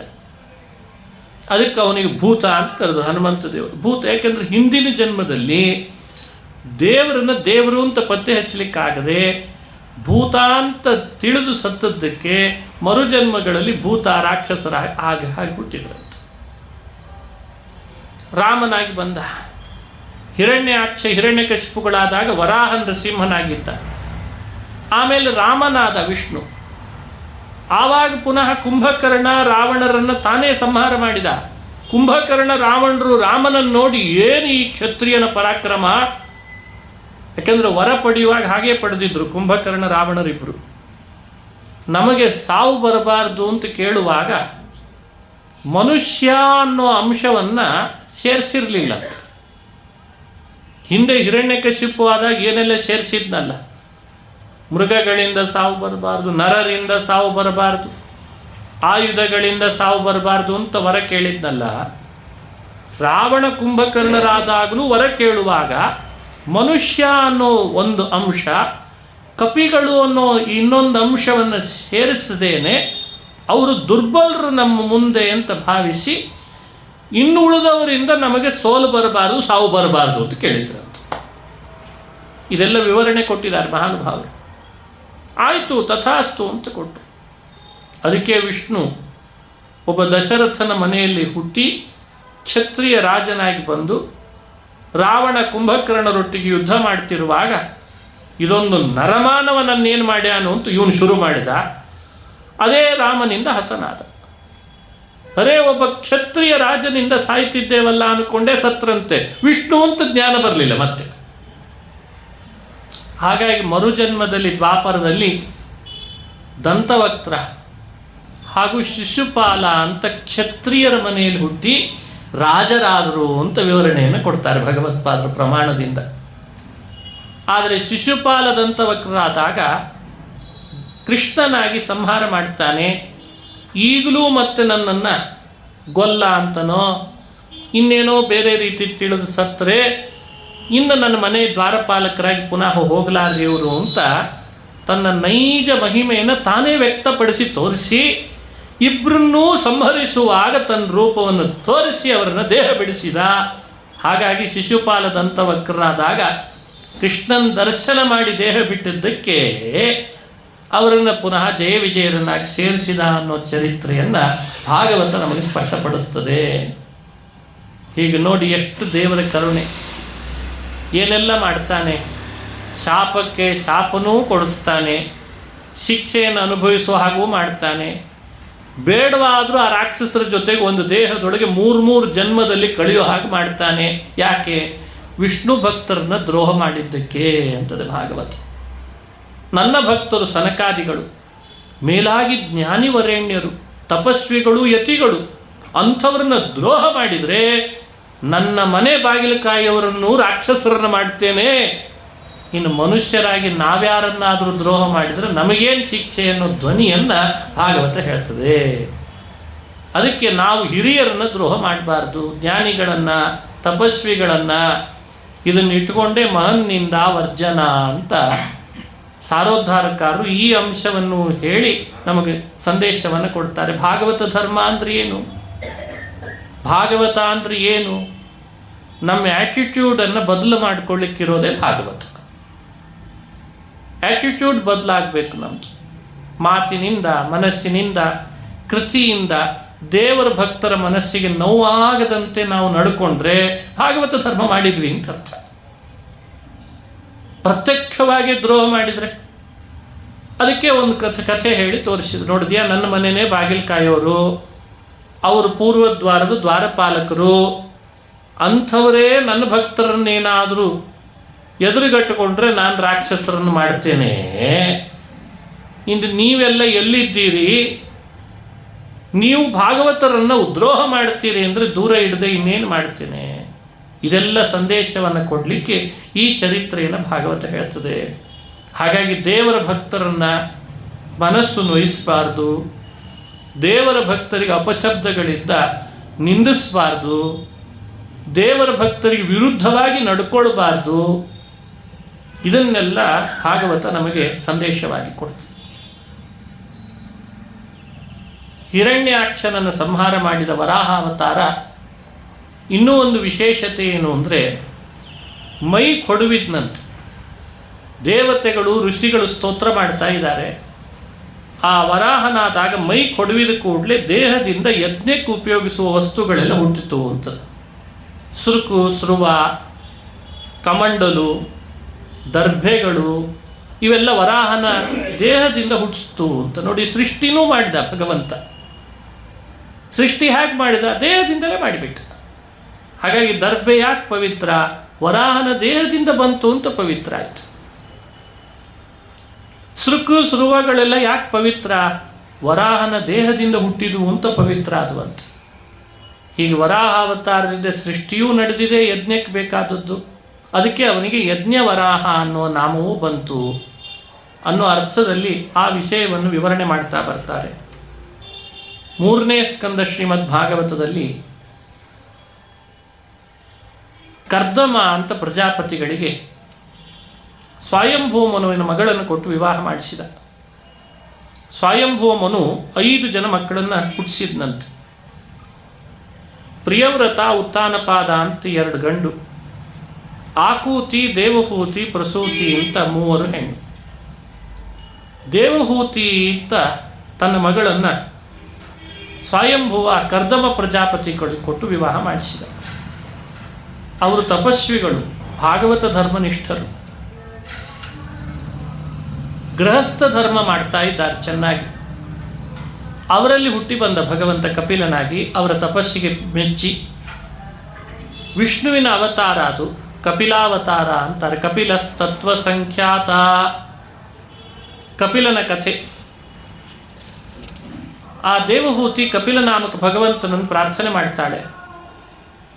ಕಪಿಲ, ನನಗೆ ಉಪದೇಶ ಮಾಡು. ಏನು ಉಪದೇಶ ಅಂದರೆ, ಈ ಸಂಸಾರ ಬಂಧನದಿಂದ ಮುಕ್ತನಾಗಲಿಕ್ಕೆ ಏನು ಮಾಡಬೇಕು? ಇದು ನನ್ನಷ್ಟೇ ಪ್ರಶ್ನೆ ಅಲ್ಲ, ಇದು ಎಲ್ಲರ ಪ್ರಶ್ನೆ. ಅದನ್ನೇ ದೇವಹೂತಿಯ ಮೂಲಕ ಭಾಗವತ ತಿಳಿಸ್ತದೆ. ಈ ಬಂಧನದಿಂದ ಮುಕ್ತರಾಗಲಿಕ್ಕೆ, ಶಾಶ್ವತವಾದ ಸುಖ ಪಡೀಲಿಕ್ಕೆ ಏನು ಮಾಡಬೇಕು? ಅದಕ್ಕೆ ಉಪದೇಶ ಮಾಡು ಅಂತ ಕೇಳ್ತಾಳೆ.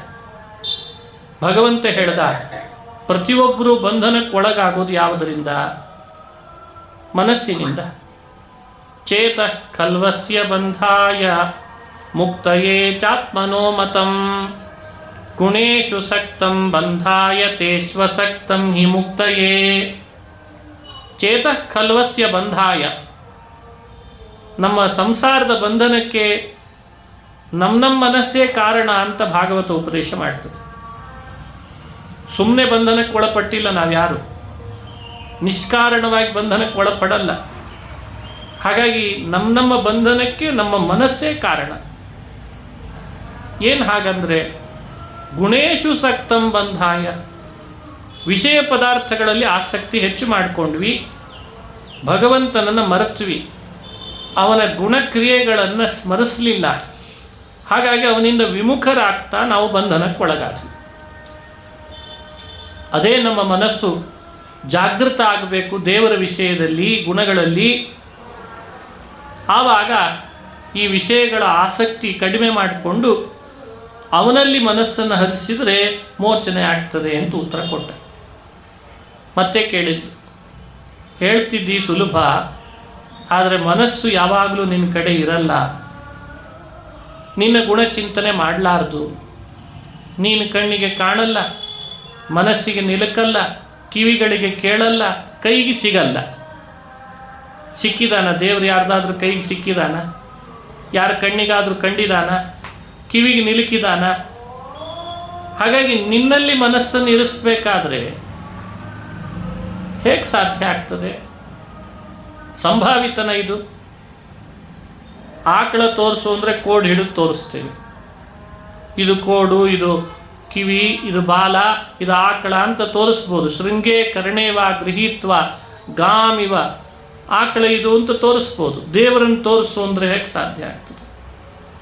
ತೋರಿಸೋದೇ ಇಷ್ಟು ಕಠಿಣ ಅಂತಾದಾಗ ಇನ್ನು ಧ್ಯಾನಿಸೋದು, ಚಿಂತಿಸೋದು, ಅವನಲ್ಲಿ ಆಸಕ್ತಿ, ಅವನ ಗುಣಗಳನ್ನು ತಿಳಿಯೋದು, ಇದೆಲ್ಲ ಹೇಗೆ ಸಾಧ್ಯ? ಪ್ರಾಕ್ಟಿಕಲ್ ಆಗಿ ವಿಚಾರ ಮಾಡಬೇಕು ನಾವು. ಕಪಿಲ ಉವಾಚ, ಕಪಿಲ ಅಂದ, ನನ್ನನ್ನ ಅಂತ ಕಂಡವರಿದ್ದಾರೆ, ಅವರನ್ನು ಆಗಾಗ ನಾನು ಒದಗಿಸ್ತೇನೆ ನಿನ್ನ ಬಳಿಗೆ, ಅವರ ಸಹವಾಸದಲ್ಲಿ ನೀನಿರು, ನಾನು ಯಾರು ಅಂತ ಅವ್ರು ಪರಿಚಯ ಮಾಡಿಸ್ತಾರೆ ಅಂತಂದ. ಸತಾಂ ಪ್ರಸಂಗಾನ್ ಮಮ ವೀರ್ಯ ಸಂಪದೋ ಭವಂತಿ ಹೃತ್ಕರ್ಣರಸಾಯನ ಕಥಾ ತಜ್ಜೋಷಣಾದಾಶ್ವಪವರ್ಗವರ್ತ್ಮನಿ ಶ್ರದ್ಧಾವತಿ ಭಕ್ತಿರನುಕ್ರಮಿಷ್ಯತಿ. ಸತಾಂ ಪ್ರಸಂಗಾನ್ ಮಮ ವೀರ್ಯ ಸಂಪದ. ನಾವು ಸಜ್ಜನರ ಸಂಘದಲ್ಲಿ ಎಷ್ಟಿರ್ತೇವೆ ಅಷ್ಟು ಭಗವನ್ಮುಖರಾಗಲಿಕ್ಕೆ ಸಾಧ್ಯ ಅಂತಾರೆ. ಸಜ್ಜನರ ಸನಿಹ, ಸಜ್ಜನರ ಬಾಯಲ್ಲಿ ಬರುವ ಮಾತು, ಅವರು ಮಾಡುವ ಭಜನೆ, ಪೂಜೆ, ಅವರ ದೈನಂದಿನ ಆಚರಣೆ, ಅದೆಲ್ಲ ನಮ್ಮ ಮೇಲೆ ಪ್ರಭಾವ ಬೀರ್ತದೆ. ಹಾಗಾಗಿ ಸಜ್ಜನರ ಸಹವಾಸ ಬೇಕು. ಇದನ್ನೇ ಮಹತ್ ಸೇವಾ ಪ್ರಶಂಸಾ ಪ್ರಕರಣ, ಮಹತ್ ಸಮಾಗಮ ಪ್ರಕರಣ ಅಂತ ಹಿರಿಯರು ವಿವರಣೆ ಕೊಡ್ತಾರೆ. ಮಹತ್ ಸೇವೆ, ಮಹಾತ್ಮರ ಸೇವೆ, ಮಹಾತ್ಮರ ಸಮಾಗಮ. 100 ವರ್ಷ ಆಯುಷ್ಯದಲ್ಲಿ ಒಂದು ಕ್ಷಣ ನಾವು ಮಹಾತ್ಮರ ಸಂಘ ಮಾಡಿದ್ದೇವೆ ಅಂದರೆ 100 ವರ್ಷ ಆಯುಷ್ಯ ಸಾರ್ಥಕ.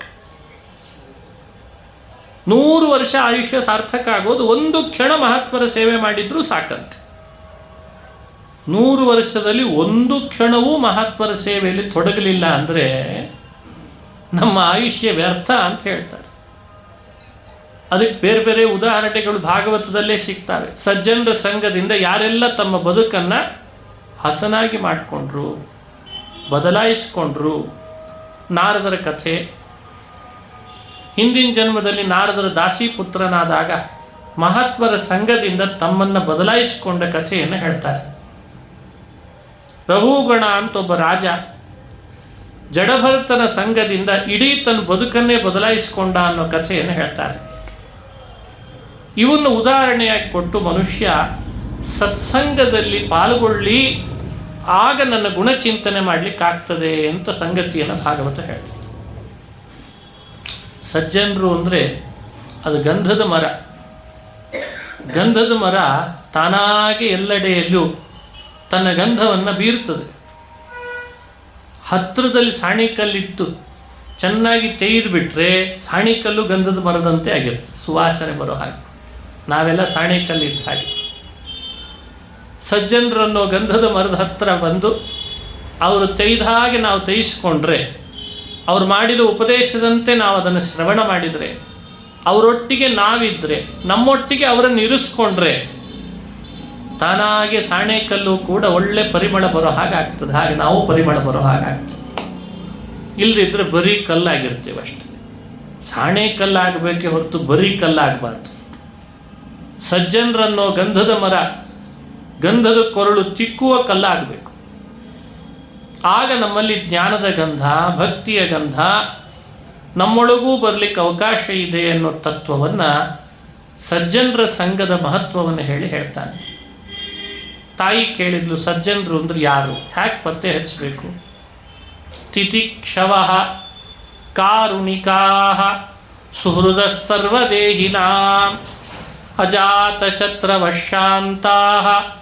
ಸಾಧವ ಸಾಧುಭೂಷಣಾ ಮಯ್ಯನನ್ನೇನ ಭಾವೇನ ಭಕ್ತಿಂ ಕುರ್ವಂತಿ ಯೇ ದೃಢಾ. ಇದು ಸಜ್ಜನರ ಲಕ್ಷಣ. ಯಾರು ತಿತಿಕ್ಷುಗಳು ಅವರು ಸಾಧುಗಳು, ಅವರೇ ಸಜ್ಜನರು. ತಿತಿಕ್ಷು ಅಂದರೆ ಸುಖ ದುಃಖ, ಜಯ ಅಪಜಯ, ಲಾಭ ನಷ್ಟ ಇವುಗಳನ್ನು ಏಕಮುಖವಾಗಿ ಸಹಿಸಿಕೊಳ್ಳುವವರಿಗೆ ಸಜ್ಜನರು ಅಂತ ಕರಿತೇನೆ. ತಿತಿಕ್ಷವ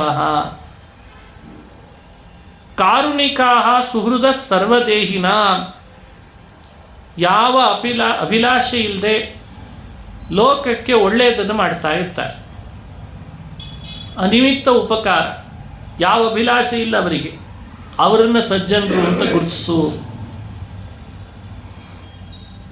ಹಾಗೂ ಕಾರುಣಿಕ ಸುಹೃದ ಸರ್ವದೇಹಿನಾಂ, ಸುಹೃದ ಸರ್ವದೇಹಿನಾಂ ಕಾರುಣಿಕಾ ಮೈ ಅನನ್ಯೇನ ಭಾವೇನ ಭಕ್ತಿಂ ಕುರುವಂತಿ ಯೇ ದೃಢ. ಅನನ್ಯ ಭಾವದಿಂದ ದೇವರಲ್ಲಿ ಭಕ್ತಿ ಮಾಡ್ತಾ ಇರ್ತಾರೆ. ಅವರು ಯಾರನ್ನೂ ಬೇರೆಯವರನ್ನು ನಂಬಿಲ್ಲ, ದೇವರನ್ನೇ ನಂಬಿರ್ತಾರೆ. ಅನನ್ಯಾಶ್ಚಿಂತಯಂತೋ ಮಾಂ, ಅನನ್ಯ ಭಾವದಿಂದ ದೇವರಲ್ಲಿ ಭಕ್ತಿ ಮಾಡ್ತಾರೆ. ಅವನು ಸರ್ವೋತ್ತಮ, ಅವ ರಕ್ಷಣೆ ಮಾಡುವವ, ಅವನನ್ನೊಳಗಿದ್ದಾನೆ. ಅವನಿರುವಾಗ ಯಾರ ಭಯ ನನಗೆ? ಅವನಿಂದ ನಾನು ನನ್ನ ಕೈ ಹಿಡಿದು ನಡೆಸ್ತಾನೆ, ನುಡಿಸ್ತಾನೆ, ಮಾತಾಡಿಸ್ತಾನೆ, ರಕ್ಷಣೆ ಮಾಡ್ತಾನೆ. ಹೀಗೆ ಯಾರು ಭಕ್ತಿ ಮಾಡ್ತಾರೋ ಅವನು ಸಜ್ಜನ ಅಂತಾರೆ. ಅಂಥ ಸಜ್ಜನರ ಜೊತೆಗಿರು, ಅವರ ಒಡನಾಡಿಯಾಗು. ಅವರ ಜೊತೆಯಲ್ಲಿದ್ದರೆ ಸಾಕಂತೆ ನಮ್ಮನ್ನೆಲ್ಲ ಅವರು ಬದಲಾಯಿಸಿಬಿಡ್ತಾರಂತೆ. ನಗುವರೋ, ರೋದಿಸುವರೋ, ನಾಟ್ಯವಾಡುವರೋ, ಬಗೆಯರೋ, ಬಡತನ ಭಾಗ್ಯ ಭಾಗವತರೋ, ರಂಗ ನಿನ್ನ ಕೊಂಡಾಡುವ ಮಂಗಳಾತ್ಮರ, ಸಂಗ ಸುಖವಿತ್ತು ಕಾಯೋ ಕರುಣಾ ಸಾಗರ. ಪಾಂಡುರಂಗ ನಿನ್ನ ಕೊಂಡಾಡುವ ಮಂಗಳಾತ್ಮರ. ದೇವರೇ ನೀನು ಕಾಣು ಅಂತ ಕೇಳ್ಬೋದಿತ್ತಲ್ಲ ದಾಸರು. ನೀನು ಬಾ, ನೀ ನನ್ನ ಕೈ ಹಿಡಿ, ನೀ ರಕ್ಷಣೆ ಮಾಡು, ನಿನ್ನ ನೋಡಬೇಕು ಕೇಳ್ಬೋದಿತ್ತು. ಅದನ್ನು ಕೇಳಲೇ ಇಲ್ಲ ದಾಸರು. ದಾಸರೇನು ಮಾಡಿದರು? ನಿನ್ನನ್ನು ನಂಬಿದವರ ಸಂಘ ಕೊಡು ಅಂತ ಕೇಳಿದರು. ಯಾರು ಸಂಘ ಕೊಡಲಿ? ದೇವರು ಕೇಳಿದ ಯಾರು ಸಂಘ ಕೊಡಲಿ? ನಗುತ್ತಾರೆ, ಇದ್ದಕ್ಕಿದ್ದ ಹಾಗೆ ಅಳುತ್ತಾರೆ, ಯಾವಾಗಲೋ ನಗುತ್ತಾರೆ, ಯಾವಾಗಲೋ ಅಳುತ್ತಾರೆ. ನಗುವರೋ, ರೋದಿಸುವರೋ, ಯಾವಾಗಲೋ ಕುಣಿತಾರೆ, ನಾಟ್ಯವಾಡುವರೋ, ಬಗೆಯರೋ, ಬಡತನ ಭಾಗ್ಯ ಭಾಗವತರೋ. ಬಡತನ, ಸಿರಿತನ ಎರಡನ್ನೂ ದೂರ ಇಟ್ಟಿರ್ತಾರೆ. ಯಾವುದು ಬಂದರೂ ಸರಿ ಅಂತಾರೆ, ಯಾವುದಾದ್ರೂ ಸರಿ. ಅಂಥವರ ಸಂಘ ಸುಖ ನನಗೆ ಕೊಡು ಅಂತ ದಾಸರು ಬೇಡ್ತಾ ಇದ್ದಾರಂತೆ. ದೇವರಲ್ಲಿ ಏನು ಬೇಡಬೇಕು ಅನ್ನೋದು ಸಜ್ಜನರು ಹೇಳಿಕೊಡ್ತಾರೆ. ಅದೇ ದಾಸರ ಮಹಿಮೆ ಅಂದರೆ ಸಾಧಾರಣ ಅಲ್ಲ. ಕಂಡ ಕಂಡಲ್ಲೆಲ್ಲ ವಿಶ್ವರೂಪ ಕಾಂಬರೋ, ಉಂಡು ಹುಟ್ಟದ್ದೆಲ್ಲ ನಿನ್ನ ಯಜ್ಞ ಎಂಬರೋ, ಬಂಡೂಣಿ ಅಂದದಿ ನಾಮಾಮೃತವ ಸವಿವರೋ, ಹೆಂಡರು ಮಕ್ಕಳು ನಿನ್ನ ತೋಂಡರೆಂಬರೋ, ರಂಗ ನಿನ್ನ ಕೊಂಡಾಡುವ ಮಂಗಳಾತ್ಮರ, ಸಂಗ ಸುಖವಿತ್ತು ಕಾಯೋ ಕರುಣಾಸಾಗರ. ಹೇ ರಂಗ, ನಿನ್ನ ಕೊಂಡಾಡುವವರ, ನಿನ್ನನ್ನು ಕೊಂಡಾಡುವ, ನಿನ್ನಲ್ಲಿ ಭಕ್ತಿ ಮಾಡುವ, ಕಂಡಲ್ಲಿ ನಿನ್ನನ್ನು ನೋಡುವವರ ಸಂಘ ನನಗೆ ಕೊಟ್ಬಿಡಪ್ಪ. ಆ ಸಂಘದಲ್ಲಿರೋ ಸುಖ ಮತ್ತೆಲ್ಲೂ ಇಲ್ಲ. ಹೀಗೆ ಸಜ್ಜನರ ಸಂಘವನ್ನು ದೇವರಲ್ಲಿ ಪ್ರಾರ್ಥಿಸಿ ಪಡಿಬೇಕಂತ. ಅದೇನು ತಾನಾಗೇ ಸಿಗ್ತದೆ ಅಂದ್ಕೊಳ್ಬಾರ್ದು. ಬಹಳ ದೊಡ್ಡ ಸಜ್ಜನರು ನಮ್ಮ ಜೊತೆಯಲ್ಲಿ ಎಲ್ಲಾದರೂ ಒಂದು ಕಡೆ ಸಿಗ್ತಾರೆ ಅಂದರೆ ಎಷ್ಟೋ ಜನ್ಮದ ಭಾಗ್ಯ. ದೇವರನ್ನು ಯಾವಾಗಲೋ ಪ್ರಾರ್ಥನೆ ಮಾಡಿದ್ದಕ್ಕೆ ಒಂದ್ಸಲಿ ಕೊಟ್ಟಿರ್ತಾನಂತ. ಅವರಿದ್ದಾಗ ಅವರೊಟ್ಟಿಗೆ ಕಳೆದರೆ ಕಾಲ ಎಂದೂ ಮರಿಲಿಕ್ಕಿಲ್ಲ. ಅಂಥ ವಿಷಯಗಳು ಹೊರಗೆ ಬರ್ತಾವಂತ. ಅಂಥ ಮಾರ್ಪಾಡು ನಮ್ಮಲ್ಲಿ ಆಗಿರ್ತದೆ, ನಮಗೇ ಗೊತ್ತಿರಲ್ಲ. ಹಾಗೆ ಮಾರ್ಪಾಡು ಮಾಡಿರ್ತಾರೆ. ಯಾಕಂದ್ರೆ ಅವರಲ್ಲಿ ತತ್ವಾಭಿಮಾನಿಗಳ ಸನ್ನಿಧಾನ ಇರ್ತದೆ, ದೇವರ ಸನ್ನಿಧಾನ ಇರ್ತದೆ, ಮುಖ್ಯ ಪ್ರಾಣನ ಸನ್ನಿಧಾನ ಇರ್ತದೆ. ಅವರು ಅದನ್ನು ಆಲೋಚನೆ ಮಾಡ್ತಿರ್ತಾರೆ. ಅವರಿದ್ರೆ ಸಾಕು, ನಾವು ಬದಲಾಗಿ ಬಿಡ್ತೇವಂತ. ಬಂಡೂಣಿ ಅಂದದಿ ನಾಮಾಮೃತವ ಸವಿವರೋ. ಬಂಡುಣಿ ಅಂದ್ರೆ ದುಂಬಿ ಅಂತ ಅರ್ಥ. ದುಂಬಿ ಏನು ಮಾಡ್ತದೆ? ಸಿಕ್ಕ ಕಮಲಗಳಲ್ಲಿ ಪೊಕಡೆಗಳು ಇರಲಿ, ಎಲೆಗಳು ಉದುರಿರಲಿ, ಉದುರದೇ ಇರಲಿ, ಎಲ್ಲಿ ಒಟ್ಟು ಕಮಲ ಇದೆ ಹುಡುಕಿ ಹುಡುಕಿ ಹೋಗ್ತದೆ. ಒಳಗಿರುವ ಜೇನು ಸವಿತದೆ ಸವಿತದೆ ಸವಿತದೆ ಸವಿತದೆ. ಹಾಗೆ ಬಂಡೂಣಿ ಎಂದದಿ ನಾಮಾಮೃತವ ಸವಿವರೋ. ನಾಮಾಮೃತ ಸದಾ ಬಾಯಲ್ಲಿ ಹರಿನಾಮ ಬರ್ತಾ ಇರ್ತದೆ. ಭಗವದ್ಭಕ್ತ ಅಂತ ಗುರುತಿಸ್ಲಿಕ್ಕೆ ಇದೇ ದೊಡ್ಡ ಲಕ್ಷಣ. ಬಾಹ್ಯ ಲಕ್ಷಣದಲ್ಲಿ ಇದು ಬಹಳ ಮುಖ್ಯ. ಯಾವುದೇ ಘಟನೆ ನಡೀಲಿ, ಸನ್ನಿವೇಶ ನಡೀಲಿ, ಒಳ್ಳೇದು ನಡೀಲಿ, ಕೆಟ್ಟದ್ದು ನಡೀಲಿ, ಆಹಾರ ತಿನ್ನಲಿ, ವಿಹಾರ ಮಾಡಲಿ, ಮಲಗಲಿ, ಮಳೆ ಬರಲಿ, ಬಿಸಿಲು ಬರಲಿ, ಚಳಿ ಬರಲಿ, ಬಂಡೂಣಿ ಅಂದದಿ ನಾಮಾಮೃತವ ಸವಿವರೋ. ಒಳ್ಳೇದೇ ಮಾಡಿದ ದೇವರು ಅಂತಾರಂತೆ. ಆ ದೇವರು ಒಳ್ಳೇದೇ ಮಾಡಿದ. ಬಿಸಿಲು ತರಿಸಿದ, ಭಾಳ ಒಳ್ಳೇದು ಮಾಡಿದ. ಇಲ್ಲ ಮಳೆ ಭಾಳ ಬಂತು, ಭಾಳ ಒಳ್ಳೇದು ಮಾಡಿದ, ಮಳೆ ತರಿಸಿದ, ದೇವರು ಮಳೆ ತರಿಸಿದ. ಇಲ್ಲ ಇವತ್ತೇನೋ ಸಮಸ್ಯೆ ರೋಗ, ಒಳ್ಳೇದೇ ಮಾಡಿದ. ಎಲ್ಲೋ ಕರೆದಿದ್ರು, ಸ್ವಲ್ಪ ಅನಾರೋಗ್ಯ ಮಾಡಿಸಿ ಬಿಡಿಸಿದ, ಒಳ್ಳೇದೇ ಮಾಡಿದ. ಹೀಗೆ ಬಂಡೂಣಿ ಅಂದದಿ ನಾಮಾಮೃತವ ಸವಿವರೋ. ಹೆಂಡರು ಮಕ್ಕಳು ನಿನ್ನ ತೋಂಡರೆಂಬರೋ. ದಾರಾನ್ ಸುತಾನ್ ಪ್ರಿಯಾನ್ ಪ್ರಾಣಾನ್ ಪರಸ್ಮೈ ಸನ್ನಿವೇದಯತಿ. ಈ ಮಡದಿ, ಈ ಮಕ್ಕಳು, ಈ ಮನೆ, ಈ ವಾಹನ, ಈ ಸಂಪತ್ತು, ಈ ಅಧಿಕಾರ ನಿಂದು. ಇದು ನೀನು ರಕ್ಷಣೆ ಮಾಡ್ತಿದ್ದಿ. ನಿನ್ನ ಈ ತೋಳ್ಬಲದಲ್ಲಿ ನಾನೊಬ್ಬ ಇದ್ದೇನಷ್ಟೇ ಸ್ವಾಮಿ. ನನ್ನ ಪರಿವಾರ ಇದೆ, ನಾನು ಯಾರನ್ನು ರಕ್ಷಣೆ ಮಾಡ್ತೀನಿ? ಮೈ ಅನನ್ಯೇನ ಭಾವೇನ ಭಕ್ತಿಂ ಕುರುವಂತಿ ಯೇ ದೃಢ. ಎಲ್ಲ ಭಾಗವತದ ಮಾತುಗಳನ್ನು ದಾಸರು ಕನ್ನಡೀಕರಿಸಿ ಇದನ್ನು ನೋಡಿ ಆದರೂ ಸಜ್ಜನರ ಸುಖವನ್ನು ಬಯಸ್ರಿ, ದೇವರನ್ನು ಪ್ರಾರ್ಥಿಸ್ರಿ, ಸಜ್ಜನರು ಸಿಕ್ಕಾಗ ಜೊತೆಗೂಡ್ರಿ, ಅವರಿಂದ ಉಪದೇಶ ಪಡಿರಿ, ನನ್ನ ಮಹಿಮೆಯನ್ನು ಕೇಳ್ರಿ ಅಂತ ಕಪಿಲನಾಮಕ ಭಗವಂತ ತನ್ನ ತಾಯಿ ದೇವಹೂತಿ ದೇವಿಗೆ ಸಜ್ಜನರ ಮಹತ್ವವನ್ನು ಉಪದೇಶ ಮಾಡಿದ, ಸತ್ಸಂಗವನ್ನು ಶ್ಲಾಘಿಸಿದ. ಆಮೇಲೆ ಭಕ್ತಿ ಯೋಗ, ವೈರಾಗ್ಯ ಯೋಗ ಅದನ್ನು ಉಪದೇಶ ಮಾಡ್ತಾನೆ. ವೈರಾಗ್ಯ ಯೋಗ ಅಂದರೆ ಮನುಷ್ಯನಿಗೆ ದೇಹದ ಮೇಲೆ ಅತಿ ಆಸಕ್ತಿ, ಅದನ್ನು ಬಿಡದು ಹೊರತು ದೇವರಲ್ಲಿ ಆಸಕ್ತಿ ಮೂಡಲ್ಲಂತೆ. ದೇಹ ಅದು ಸೊರಗುತ್ತದೆ, ಆಹಾರ ತಿಂದಾಗ ದಪ್ಪ ಆಗ್ತದೆ, ಕೂದಲು ಬೆಳ್ಳಗಾಗ್ತವೆ, ಹಲ್ಲು ಉದುರ್ತಾವೆ, ಇದೇನೆಲ್ಲ ಆಗ್ತದೆ. ಆದರೆ ಮನುಷ್ಯನಿಗೆ ಮಾತ್ರ ಅದರ ಮೇಲೆ ಆಸಕ್ತಿ ಕಡಿಮೆ ಆಗಲ್ಲ. ಇದು ನಂದು, ಇದು ನಂದು. ಯಾಕೋ ಸ್ವಲ್ಪ ಕಪ್ಪಾದ್ದೆಲ್ಲ ಬಿಸಿಲಿಗೆ ಚೇಚೆ ಬೆಳ್ಳಗೆ ಮಾಡಿಕೊಳ್ಬೇಕು, ಮುಖ ಬೆಳ್ಳಗಾಗಬೇಕು. ಕೂದಲು ಯಾಕೋ ಬೆಳ್ಳಗಾಯ್ತಲ್ಲ, ಅದು ಕಪ್ಪಾಗಬೇಕು. ಕೂದಲು ಕಪ್ಪಾಗಬೇಕು, ಮುಖ ಬೆಳ್ಳಗಾಗಬೇಕು. ಹೀಗೆ ಮನುಷ್ಯನಿಗೆ ದೇಹದ ಮೇಲೆ ಆಲೋಚನೆ ಜಾಸ್ತಿ. ಭಗವಂತ ಹೇಳ್ತಾನೆ, ಇದು ಹ್ಯಾಕ್ ಬಂತು ಗೊತ್ತಾ? ಹ್ಯಾಕ್ ಬಂತು? ನೀನು ಅನುಭವಿಸುವ ಕರ್ಮಗಳು ಒಂದಿಷ್ಟು ಪರಲೋಕದಲ್ಲಿ, ಒಂದಿಷ್ಟು ಭೂಲೋಕದಲ್ಲಿ ಅಂತಿರ್ತದೆ. ಆ ಪರಲೋಕದ್ದೆಲ್ಲ ಅನುಭವಿಸಿದ ಮೇಲೆ ಶೇಷವನ್ನು ಉಳಿಸಿದ. ಶೇಷ ಉಳಿದದ್ದನ್ನು ನಿನ್ನ ಜೊತೆಗೇ ಇಟ್ಟು ನಿನ್ನ ಋಣ ಸಂಬಂಧದ ಒಬ್ಬ ಪುರುಷನ ದೇಹದೊಳಗೆ ಧಾನ್ಯದ ರೂಪದಿಂದ ಒಳಗೆ ಸೇರಿಸಿಸ್ತೇನಪ್ಪ. ಮೋಡದ ನೀರಿನಿಂದ ಧಾನ್ಯದಲ್ಲಿ ಸೇರಿ, ಧಾನ್ಯದಿಂದ ಪುರುಷನ ದೇಹ ಸೇರಿ, ಪುರುಷನ ದೇಹದಿಂದ ವೀರ್ಯದ ರೂಪ ತಾಳಿ, ಯಾರನ್ನ ತಾಯಿಯಿಂದ ಋಣ ಸಂಬಂಧ ಇದೆ ಅವಳ ದೇಹದ ಒಳಗೆ ಸೇರಿಸಿ 9 ತಿಂಗಳು ಒಳಗೆ ನರಕಕ್ಕಿಂತ 3 ಪಟ್ಟು ದುಃಖ ಅನುಭವಿಸುವ ಹಾಗೆ ಮಾಡಿರ್ತಾರೆ. ಕೃತಾರ್ಥೇಯೇನು ಶಯವಾನ್, ಕೃತಾರ್ಥೇಯೇನು ಶಯವಾನ್ ಅನ್ನೋದು ಒಂದು ವೇದಾಂತ ಸೂತ್ರ. ಅಲ್ಲಿ ಈ ವಿಷಯಗಳನ್ನು ಸ್ಪಷ್ಟಪಡಿಸಿ ಹೇಳ್ತಾರೆ. ಆತ್ಮ ದೇಹ ಬಿಟ್ಟ ಬಳಿಕ ಅವನು ಮಾಡಿದ ಕರ್ಮಗಳು ಅವನೊಟ್ಟಿಗೆ ಇರ್ತಾವ ಇರಲ್ವಾ, ಪುನಃ ಮತ್ತೊಂದು ದೇಹದಲ್ಲಿ ಆತ ಹುಟ್ಟುವಾಗ ಅವನ ಹಿಂದೆ ಆ ಕರ್ಮಗಳು ಬರ್ತಾವ ಬರಲ್ವಾ, ಇದನ್ನು ಹೇಗೆ ನಿರ್ಧರಿಸೋದು, ಇದಕ್ಕೆ ಯಾವುದು ನಿರವಕಾಶವಾದ ಆಧಾರ, ಇದೆಲ್ಲ ನಮಗೆ ವೇದಾಂತ ಸೂತ್ರಗಳಿಂದ ನಿಶ್ಚಯವಾಗುವ ವಿಷಯಗಳು. ಅಲ್ಲಿ ಇದನ್ನು ಸ್ಪಷ್ಟಪಡಿಸಿದ್ದಾರೆ. ಯಥೇತಂ ಅನೇನಂಚ, ಯಥೇತಂ ಅನೇನಂಚ, ದೇಹ ಬಿಟ್ಟು ಮೇಲಿನ ಲೋಕಕ್ಕೆ ಅಂತ ಹೋಗ್ತಾನೆ, ಒಂದಿಷ್ಟು ಕರ್ಮಗಳನ್ನು ಅನುಭವಿಸ್ತಾನೆ. ಅನುಶಯವಾನ್, ಪುನಃ ಕರ್ಮಶೇಷವನ್ನು ಉಳಿಸ್ಕೊಂಡೇ ಭೂಮಿಗೆ ಬರ್ತಾನೆ. ಹಾಗಾಗಿ ನಾವು ಯಾವತ್ತೂ 0 ಬ್ಯಾಲೆನ್ಸ್ನಲ್ಲಿ ಅಡ್ಡಾಡೋರಲ್ಲೇ ಅಲ್ಲ.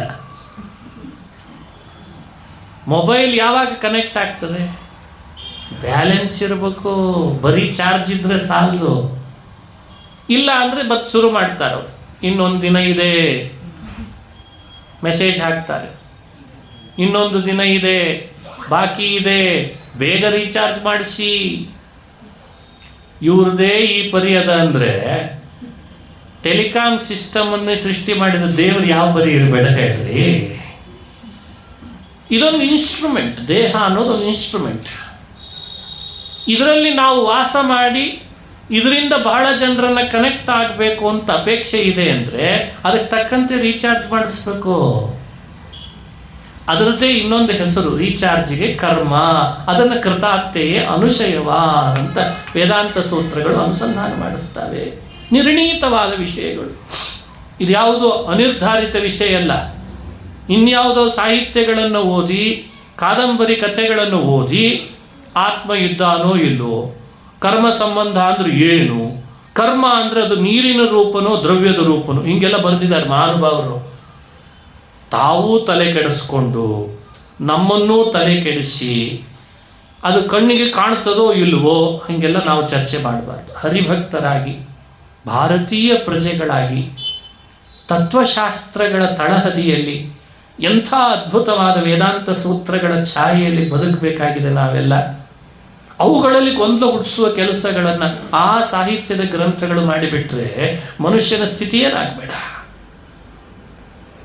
ಎಷ್ಟು ಗ್ರಂಥಾಲಯಗಳನ್ನು ಹುಡುಕಿ ನೋಡಿದರೂ ನಮಗೆ ಸಿಗ್ತಾ ಇರುವ ನಿರ್ಣೀತವಾದ ವಿಷಯ, ಗೊಂದಲಕ್ಕೆ ಒಳಪಡಿಸದೆ ಕೃತಾರ್ಥೆಯ ಅನುಶಯವಾನ್ ಅಂತಾರೆ. ಆತ್ಮನಿದ್ದಾನೆ, ನಾನು ಅನ್ನೋ ಪ್ರಜ್ಞೆ ಎಲ್ಲಿವರೆಗೂ ಜಾಗೃತ ಆಗಿದೆ ಅವನೇ ಆತ್ಮ. ಆ ಪ್ರಜ್ಞೆ ಜಾಗೃತ ಆಗಿದೆ ತಾನೇ ನಮಗೆಲ್ಲ, ನಾನು ಅಂತ ಪ್ರಜ್ಞೆ ಇದೆ. ಈ ಪ್ರಜ್ಞೆ ಯಾವುದಕ್ಕಿಲ್ಲ ಅದು ಆತ್ಮ ಅಲ್ಲ. ಅಷ್ಟೇ ಸಿಂಪಲ್ ಆಗಿ ಹೇಳಿದೆ. ನಾನು ಅನ್ನೋ ಪ್ರಜ್ಞೆ ಜಾಗೃತ ಆಗಿದೆ ಅಷ್ಟೇ ಅಪ್ಪ. ಕಲ್ಲಿಗಿಲ್ಲ ತಾನೇ, ಕಲ್ಲಿಗಿಲ್ಲ, ಆ ಮಣ್ಣಿಗಿಲ್ಲ, ಹಾಗಾದ್ರೆ ಅದು ಆತ್ಮ ಅಲ್ಲ. ಇಂಥ ಆತ್ಮನಿಗೆ ಪ್ರಜ್ಞೆ ಜಾಗೃತ ಆದ ಹಾಗೆ ಸುಖಿ ದುಃಖಿ ಈ ಪ್ರಜ್ಞೆಯು ಜಾಗೃತ ಆಗ್ತಾ ಇದೆ, ಈ ಅನುಭವಕ್ಕೆ ಬರ್ತಾ ಇದೆ ಅಲ್ಲ. ಹಾಗಾದರೆ ಸುಖ ದುಃಖಗಳ ಹಿನ್ನೆಲೆಯಲ್ಲಿ ಕಾರಣ ಯಾವುದು? ನಿಷ್ಕಾರಣವಾಗಿ ಅನುಭವಗಳನ್ನು ಮನುಷ್ಯ ಅನುಭವಿಸ್ತಾನೆ ಅನ್ನೋದು ಸೈನ್ಸ್ ಒಪ್ತದ? ಯಾವುದು ನಿಷ್ಕಾರಣ ಅಲ್ಲ ಅನ್ನೋ ಸಿದ್ಧಾಂತದ ತಳಹದಿಯಲ್ಲಿ ವಿಚಾರ ಮಾಡಬೇಕಲ್ವೇ? ಹಾಗಾದರೆ ಅದರ ಕಾರಣ ಯಾವುದು? ಕಾರಣ ಬೇರೆ, ಕರ್ತೃ ಬೇರೆ, ಅಧಿಷ್ಠಾನ ಬೇರೆ. ಕರ್ತ, ಕರಣಂ, ಅಧಿಷ್ಠಾನ ಅಂತ ಪ್ರತ್ಯೇಕ ಇದೆ ಅಂತ ಭಗವದ್ಗೀತೆ ಈ ಸಿದ್ಧಾಂತವನ್ನು ಜಗತ್ತಿಗೆ ಕೊಡ್ತಲ್ವೇ? ಹಾಗಾದರೆ ಈ ಅನುಭವದ ಹಿಂದೆ ಒಂದು ಕಾರಣ ಇದೆ ಅಂತಾದರೆ ಕರ್ತೃಗಿಂತಲೂ ಬೇರ್ಪಟ್ಟ, ಅಧಿಷ್ಠಾನಕ್ಕಿಂತಲೂ ಬೇರ್ಪಟ್ಟ, ಕಾಣದ, ಅನುಸ್ಯೂತವಾಗಿ ನಮ್ಮ ಸುಖ ದುಃಖಗಳನ್ನು ನಿಯಂತ್ರಿಸ್ತಾ ಇರೋ ಒಂದು ಕಾರಣ ಇದೆಯಲ್ಲ, ಅದನ್ನೇ ಏನಂತ ಕರೀತಾರೆ? ಕರ್ಮ ಅಂತ ಕರೀತಾರೆ. ಈ ಕರ್ಮದ ಸಂಬಂಧ ಆತ್ಮನಿಗೆ ಎಲ್ಲಿವರೆಗೂ ಯಾವಾಗಿನಿಂದ ಅನ್ನೋ ಚರ್ಚೆ ಉಪನಿಷತ್ತುಗಳು ನಮಗೆ ಸ್ಪಷ್ಟಪಡಿಸಿ ಹೇಳೋದು ಮಾಡಿ. ನೋಡಪ್ಪ, ನೀನು ದೇಹದೊಳಗೆ ಇರೋವರೆಗೂ ನಿನ್ನಿಂದ ಕರ್ಮ ನಡೀತದೆ. ನಡೆದದ್ದು ಕರ್ಮಗಳ ಅನುಭವವು ಅನುಭವಿಸಬೇಕಾಗ್ತದೆ. ಅದು ಶೇಖರಣೆ ಆಗ್ತದೆ. ದೇಹ ಬಿಟ್ಟು ಹೋದ ಬಳಿಕವೂ ಮತ್ತೊಂದು ದೇಹ ಬರ್ತದೆ. ಈ ದೇಹದಂತೆ ಅದಲ್ಲ, ಅದು ಬೇರೆ ದೇಹ ಬರ್ತದೆ. ಅದಕ್ಕೆ ಯಾತನ, ಇನ್ನಿತರ ಬೇರೆ ಏನಾದರೂ ದೇಹದ ಹೆಸರು ಹೇಳೋಣ, ತೇಜೋರೂಪ ದೇಹ, ಯಾತನಾ ದೇಹ ಅಂತೆಲ್ಲ ಕರೀತಾರೆ. ಆ ದೇಹದ ಸಂಬಂಧದ ಜೊತೆಗೆ ಕರ್ಮಗಳ ಅನುಭವ, ಸುಖವೋ ದುಃಖವೋ ಅನುಭವ ಅನುಭವಿಸ್ತಾನೆ. ಇದನ್ನು ಸ್ಪಷ್ಟಪಡಿಸಿತು. ಕ್ಷೀಣೇ ಪುಣ್ಯೇ ಮರ್ತ್ಯಲೋಕಂ ವಿಶಂತಿ ಅಂತ ಆಧಾರ. ಅದನ್ನು ಅನುಭವಿಸಿ ಸ್ವಲ್ಪ ಉಳಿಸ್ಕೊಂಡು ಪುನಃ ಈ ದೇಹದೊಳಗೆ ಬರ್ತೀವಿ. ಬರುವಾಗ ಈ ದೇಹದೊಳಗೆ ತಾಯಿ ಗರ್ಭದ ವಾಸ, ಅಲ್ಲಿ ಮಲಮೂತ್ರಗಳ ಬಾವಿಯ ಮೇಲೆ ಮಲಗ್ತೇವೆ. ಇಂತಿಷ್ಟು ತಿಂಗಳುಗಳ ಲೆಕ್ಕಕ್ಕೆ ಭಾಗವತ ವಿವರಣೆ ಕೊಡ್ತದೆ.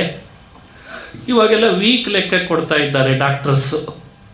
ಅಲ್ಲಿ ತಿಂಗಳುಗಳ ಲೆಕ್ಕ ಹೇಳಿದ್ದಾನೆ. ಯಾವ ಮಾಸಕ್ಕೆ ಎಷ್ಟು ದಿನಗಳಿಗೆ ಮನುಷ್ಯನ ದೇಹದ ಬೆಳವಣಿಗೆ, ಕೂದಲು, ಉಗುರು, ಲಿಂಗ ಅವನಿಗೆ ಯಾವ ತಿಂಗಳಿಗೆ ಬೆಳವಣಿಗೆ ಆಗ್ತದೆ. ಜೊತೆಯಲ್ಲಿ ಅವನಿಗೆ ತನ್ನ ನಾನು ಅನ್ನೋ ಪ್ರಜ್ಞೆ ಜಾಗೃತ ಆಗಿ ಸುಖ ದುಃಖಗಳು ಯಾವ ತಿಂಗಳಿನಿಂದ ಹೆಚ್ಚಾಗ್ತವೆ. ಮನುಷ್ಯ ದಕ್ಷಿಣೇ ಕುಕ್ಷೌ ಬ್ರಾಹ್ಮ್ಯತಿ, 7ನೇ ತಿಂಗಳಿಗೆ ನಾವು ನಮ್ಮ ತಾಯಿ ಗರ್ಭದೊಳಗೆ ಈ ಮನುಷ್ಯ ದೇಹ ಪಡ್ಕೊಂಡು ಬರಲಿಕ್ಕೆ ಅಂತ ಹೊರಟಾಗ ಸ್ವಲ್ಪ ಬಲಭಾಗದ ಹೊಟ್ಟೆಗೆ ವಾಲಿದ ಕೂಡಲೇ ಶುರು ಆಗ್ತದಂತ ಒಂದಕ್ಕೊಂದು. ಜನ್ಮಗಳಲ್ಲಿ ಮಾಡಿದ ಅತಿಯಾದ ದುಃಖ, ಕರ್ಮದ ದುಃಖ ಅನುಭವ ಬರಲಿಕ್ಕೆ ಶುರು ಆಗ್ತದೆ. ಬೇಡ್ಕೊಳ್ಳಿಕ್ಕೆ ಶುರು ಮಾಡ್ತಾನೆ. ಯಾಕಾದರೂ ಇಲ್ಲಿ ಹಾಕಿದೆ ಸ್ವಾಮಿ, ನನಗೆ ಈ ಗರ್ಭವಾಸ ಬೇಡ, ಈ ಮಲಮೂತ್ರದಲ್ಲಿ ನಾನು ಇರಲಾರೆ, ಕ್ರಿಮಿ ಕೀಟಗಳು ಕಚ್ತಾ ಇದ್ದಾವೆ, ತಾಯಿ ತಿನ್ನುವ ಕಟು ತೀಕ್ಷ್ಣ ಲವಣ ಆಮ್ಲ ಆಹಾರಗಳು ಈ ಸೂಕ್ಷ್ಮ ದೇಹದ ಮೇಲೆ ಬಂದಾಗ ತುರಿಕೆ ಆದರೂ ತುರಿಸ್ಲಿಕ್ಕೆ ಅವಕಾಶ ಇಲ್ಲದ ಶಕುಂತ ಇವ ಪಂಜರೇ, ಒಂದು ಪಂಜರದಲ್ಲಿ ಪಕ್ಷಿನ ಕೂಡ ಹಾಕಿದರೆ ಹೇಗಾಗಿರ್ತದೋ ಹಾಗೆ ನಾನು ಆಗಿದ್ದೇನೆ, ನನ್ನನ್ನು ಇಲ್ಲಿಂದ ಬಿಡಿಸು ಅಂತ ಬೇಡ್ತೇವಂತೆ. ಹೊರಗೆ ಬಂದ ಮೇಲೆ ಕನ್ನಡಿ ಮುಂದೆ ನಿಂತುಕೊಂಡು ನೋಡಿ ನಾವು ಮಾತಾಡೋದೇ ಬೇರೆ, ಭಾಗವತ ಗರ್ಭದೊಳಗಿದ್ದಾಗ ಈ ದೇಹದ ಸ್ಥಿತಿ ವರ್ಣನೆ ಮಾಡೋದೇ ಬೇರೆ ಇದೆ ನೋಡಿ. ಹಾಗಾಗಿ ಇದು ತತ್ವಶಾಸ್ತ್ರ. ಇದು ಬರೀ ತತ್ವಶಾಸ್ತ್ರ ಅಲ್ಲ, ಜೀವಶಾಸ್ತ್ರ. ಇದು ಬರೀ ಜೀವಶಾಸ್ತ್ರ ಅಲ್ಲ, ಇದು ಅಧ್ಯಾತ್ಮಶಾಸ್ತ್ರ. ಏನಿಲ್ಲ ಭಾಗವತದೊಳಗೆ ಎಲ್ಲವನ್ನೂ ಕಣ್ಣು ಮುಂದೆ ಇಡ್ತಾನೆ ಕಪಿಲ ನಾಮಕ ಭಗವಂತ. ಮಗುವಿನ ಬೆಳವಣಿಗೆಯನ್ನು ಯಾವ ಸ್ಕ್ಯಾನ್ ಮಷಿನ್ನು ಅಷ್ಟು ಸೂಕ್ಷ್ಮವಾಗಿ ತೋರಿಸ್ಲಿಕ್ಕೆ ಸಾಧ್ಯ ಇಲ್ಲ. ಕರ್ಮದ ಒಟ್ಟಿಗೆ ವ್ಯವಸ್ಥೆಯನ್ನು ಹೇಳ್ತಾ ಬರ್ತಾನೆ. ಆ 7ನೇ ತಿಂಗಳಿಗೆ ನಮಗೆ ಬಂದ ಪ್ರಜ್ಞೆಗೆ ಸಜ್ಜೀವರಾಗಿದ್ದರೆ ದೇವರನ್ನು ಬೇಡೋದೇನು ಅಂತ ವಿವರಣೆ ಮಾಡ್ತಾನೆ. ಜೀವೋವಾಚ ದೇಹ್ಯನ್ಯ ದೇಹ ವಿವರೆ ಜಠರಾಗ್ನಿನಾ ಶೃಂವಿಣ್ಮೂತ್ರ ಕೂಪಪತಿತೋ ಭೃಷ ತಪ್ತ ದೇಹ ಇಚ್ಛನ್ನಿತೋ ವಿವಸಿತುಂ ಗಣಯನ್ ಸ್ವಮಾಸಾನ್ ನಿರ್ವಾಸ್ಯತೆ ಕೃಪಣಧೀ ಭವತಾ ಕದಾನು. ಎಷ್ಟು ದೇಹಗಳಲ್ಲಿ ಬರ್ತಿದ್ದೇನೆಲ್ಲ ಶ್ರೀಹರಿ, ಇನ್ನೂ ಎಷ್ಟು ದೇಹಗಳಲ್ಲಿ ಬರಬೇಕು ನಾನು? ನನಗೀಗಾಗಲೇ ಎಷ್ಟು ತಿಂಗಳಾಯಿತು, ಎಷ್ಟು ದಿನಗಳು ಉಳಿದಿದೆ, ಈಗೆಷ್ಟು ಕಳೆದಿದ್ದೇನೆ, ಯಾವಾಗ ಇಲ್ಲಿಂದ ಹೊರಗೆ ಹಾಕ್ತಿ ಕೇಳ್ತಾನಂತ ಜೀವ. 9 ತಿಂಗಳು ತುಂಬಿದ ಬಳಿಕ ಇಷ್ಟು ಬೇಡ್ಕೋತಿದ್ದಾನೆ. ಇನ್ನೊಮ್ಮೆ ತಪ್ಪು ಮಾಡಲ್ಲ, ಇನ್ನೊಮ್ಮೆ ಅಪರಾಧ ಮಾಡಲ್ಲ, ಬ್ಯಾಡ ಗರ್ಭವಾಸ ನನಗೆ ಅಂತ ಬೇಡ್ತಾನಂತೆ ಜೀವ. ಆ ಬೇಡಿದ ಪ್ರಾರ್ಥನೆಗೆ ಭಗವಂತ ವಾಯುವಿನ ಪ್ರೇರಣೆಗೆ ಒಳಪಡಿಸಿ ಗರ್ಭದ ವೇದನೆಯನ್ನು ತಾಯಿಗೆ ಬರೋ ಹಾಗೆ ಮಾಡಿ ವಾಯು ಮಾಡೋದಂತ ಕೆಲಸ ಅಂತ ಭಾಗವತ ಹೇಳ್ತದೆ. ಸೂತಿ ವೇದನ ಅಂತ ಕರೀತಾರೆ, ಪ್ರಸೂತಿ ವೇದನ. ತನ್ಮೂಲಕವಾಗಿ ಜೀವನನ್ನು ಹೊರಗೆ ತರಿಸ್ತಾನೆ. ಭೂಮಿಯ ಸ್ಪರ್ಶ ಆಗ್ತದೆ. ಭೂಸ್ಪರ್ಶ ಆದ ಕೂಡಲೇ ಒಳಗೆ ಎಷ್ಟೆಲ್ಲ ದೇವರನ್ನು ಸ್ತೋತ್ರ ಮಾಡಿದ್ನೆಲ್ಲ ಮರ್ತೋಗ್ತಾನೆ. ಈ ಮೊಬೈಲ್ ಹಿಡಿದೆಲ್ಲ ಮರಿತೇವಲ್ಲ, ಮನೆ ಮರಿತೇವಿ, ಮಡದಿನ ಮರಿತೇವಿ, ಮೊಬೈಲ್ ಅಷ್ಟು ನಮ್ಮನ್ನು ಆಕರ್ಷಣೆ ಮಾಡ್ತಾ ಇದೆ. ಹಾಗೆ ದೇವರನ್ನು ಮರಿತಾನೆ. ನಾನು ನನ್ನದು, ಅಹಂ ಮಮಾಭಿಮಾನೋತ್ತೈ ಕಾಮಲೋಭಾದಿ ವಿವೃತ, ನಾನು ನನ್ನದು ಅನ್ನೋ ಭಾವನೆಗೆ ಒಳಗಾಗ್ತಾ ಇದ್ದಾನೆ. ಇದೆಲ್ಲ ಭೂಮಿಯ ಗುಣ, ಸತ್ವರಜಸ್ತಮೋ ಗುಣಗಳ ಪ್ರಕೃತಿಯ ಪ್ರಭಾವ, ಅನ್ನದ ಪ್ರಭಾವ. ಇದನ್ನು ಆಲೋಚನೆ ಮಾಡಲಿ, ಆ ಮಾಯಾಶಕ್ತಿಯನ್ನು ಗೆಲ್ಲಲಿಕ್ಕೆ ಪ್ರಯತ್ನ ಪಡಲಿ. ಹೀಗೆ ಉಪದೇಶವನ್ನು ಭಗವಂತ ಮಾಡ್ತಾನೆ. ಹಾಗಾಗಿ ದೇಹದ ಮೇಲೆ ಅತಿಯಾದ ಅಭಿಮಾನ ಬೇಡ. ನದಿ ದಾಟ್ಲಿಕ್ಕಷ್ಟೇ ದೋಣಿಯಂತೆ, ಹಾಗೆ ಸಂಸಾರದ ಸಾಗರ ದಾಟಲಿಕ್ಕೆ ಈ ದೇಹದ ದೋಣಿ ಉಪಕರಣವಾಗಬೇಕೇ ಹೊರತು ದೇಹ ನದಿ ದಾಟಿದ ಮೇಲೆ ದೋಣಿಯ ಅವಶ್ಯಕತೆ ಇಲ್ಲ. ಹಾಗೆ ಇದನ್ನು ಉಪಕರಣ ಮಾಡ್ಕೋ ಅಂತ ಉಪದೇಶ ಮಾಡ್ತಾನೆ. ಇದು ವೈರಾಗ್ಯ ಯೋಗ, ತತ್ವಯೋಗ ಅಂತ ತಿಳಿಸಿ ತನ್ನ ತಾಯಿ ದೇವಹೂತಿಯನ್ನು ಎಲ್ಲ ಸಂಶಯಗಳಿಂದ ದೂರ ಮಾಡಿ ಸ್ಥಿರಭಕ್ತಳನ್ನು ಮಾಡಿದ ಭಗವಂತ. ಸ್ಥಿರಭಕ್ತಳು, ಮೊದಲೇ ಭಕ್ತಳು ಇದ್ಲವಳು, ಸ್ಥಿರಭಕ್ತಳೇ ಉಪದೇಶದಿಂದ ಮತ್ತಷ್ಟು ಸ್ಥಿರ ಮಾಡಿದ. ಅವಳು ನದಿಯಾಗಿ ಹರಿದ್ಲು ಅಂತ ಭಾಗವತ ಹೇಳ್ತದೆ. ಬಿಂದು ಮಾಧವ ಅಂತ ಕ್ಷೇತ್ರ ಇವತ್ತು ಬಿಂದು ಮಾತೃಗಯ ಕ್ಷೇತ್ರ ಸಿದ್ಧಪುರದಲ್ಲಿ. ಹೀಗೆ ತತ್ವೋಪದೇಶ ವಿಶೇಷ ಮಾಡಿದ್ದು ಕಪಿಲ ಅಂತ. ಯಾರು ಉಪದೇಶವನ್ನು ಕೇಳ್ತಾರೋ ದೇವರಲ್ಲಿ ಕೃತಜ್ಞತಾ ಭಾವ ಉಂಟಾಗ್ತದಂತೆ. ಯೈದಮನುಶೃಣೋತಿಯೋಭಿಧತ್ತೆ ಕಪಿಲ ಮುನೇರ್ ಮತಮಾತ್ಮ ಯೋಗ ಗುಹ್ಯಂ ಭಗವತಿ ಕೃತಧೀ ಸುಪರ್ಣಕೇತೌ ಉಪಲಭತೆ ಭಗವತ್ಪದಾರವಿಂದಂ. ಇದು ಕಪಿಲ ಗೀತೆ ಕೊನೆಯ ಮಾತು. ಯಾರು ಶ್ರವಣ ಮಾಡ್ತಾರೆ, ಹೇಳ್ತಾರೆ, ಕಪಿಲನ ಗೀತೆನೇ ಆ ರೀತಿ ಮನುಷ್ಯನ ಮನಸ್ಸನ್ನು ಪರಿವರ್ತನೆ ಮಾಡ್ತದೆ. ಯಾಕಂದರೆ ಸಜ್ಜನರ ಸಂಘದ ಮಹತ್ವ, ವೈರಾಗ್ಯ ಯೋಗ, ಭಕ್ತಿ ಯೋಗ ಒಂದೊಂದೂ ಅಪೂರ್ವವಾದ ವಿಷಯಗಳು. ಭಗವತಿ ಕೃತಧೀ ಸುಪರ್ಣಕೇತೌ ಉಪಲಭತೆ ಭಗವತ್ಪದಾರವಿಂದಂ. ಭಗವಂತನ ಪಾದಾರವಿಂದ ಅವರಿಗೆ ಸಿಗ್ತದೆ ಅಂತ ಫಲ ಹೇಳಿ ಈ ಸ್ಕಂದ ಮುಕ್ತಾಯ ಆಗ್ತದೆ. ನಾಳೆ 4ನೇ ಸ್ಕಂದದಲ್ಲಿ ಬರುವ ದಕ್ಷಾಧ್ವರ ಧ್ವಂಸ ಪ್ರಕರಣ, ಧ್ರುವನ ಚರಿತ್ರೆ, ಅದನ್ನೆಲ್ಲ ನೋಡೋಣ ಅಂತ ಹೇಳ್ತಾ ಶ್ರೀಕೃಷ್ಣಾರ್ಪಣಮಸ್ತು. ಇವತ್ತು ವಿಶೇಷ ಅಂದರೆ ವಾಮನ ಜಯಂತಿ. ವಾಮನನನ್ನು ಸ್ಮರಣೆ ಮಾಡಿ ಈ ಪ್ರವಚನ ಮುಕ್ತಾಯ ಮಾಡ್ತೇನೆ. ಶ್ರೀಕೃಷ್ಣಾರ್ಪಣಮಸ್ತು. ಹರಯೇ ನಮಃ.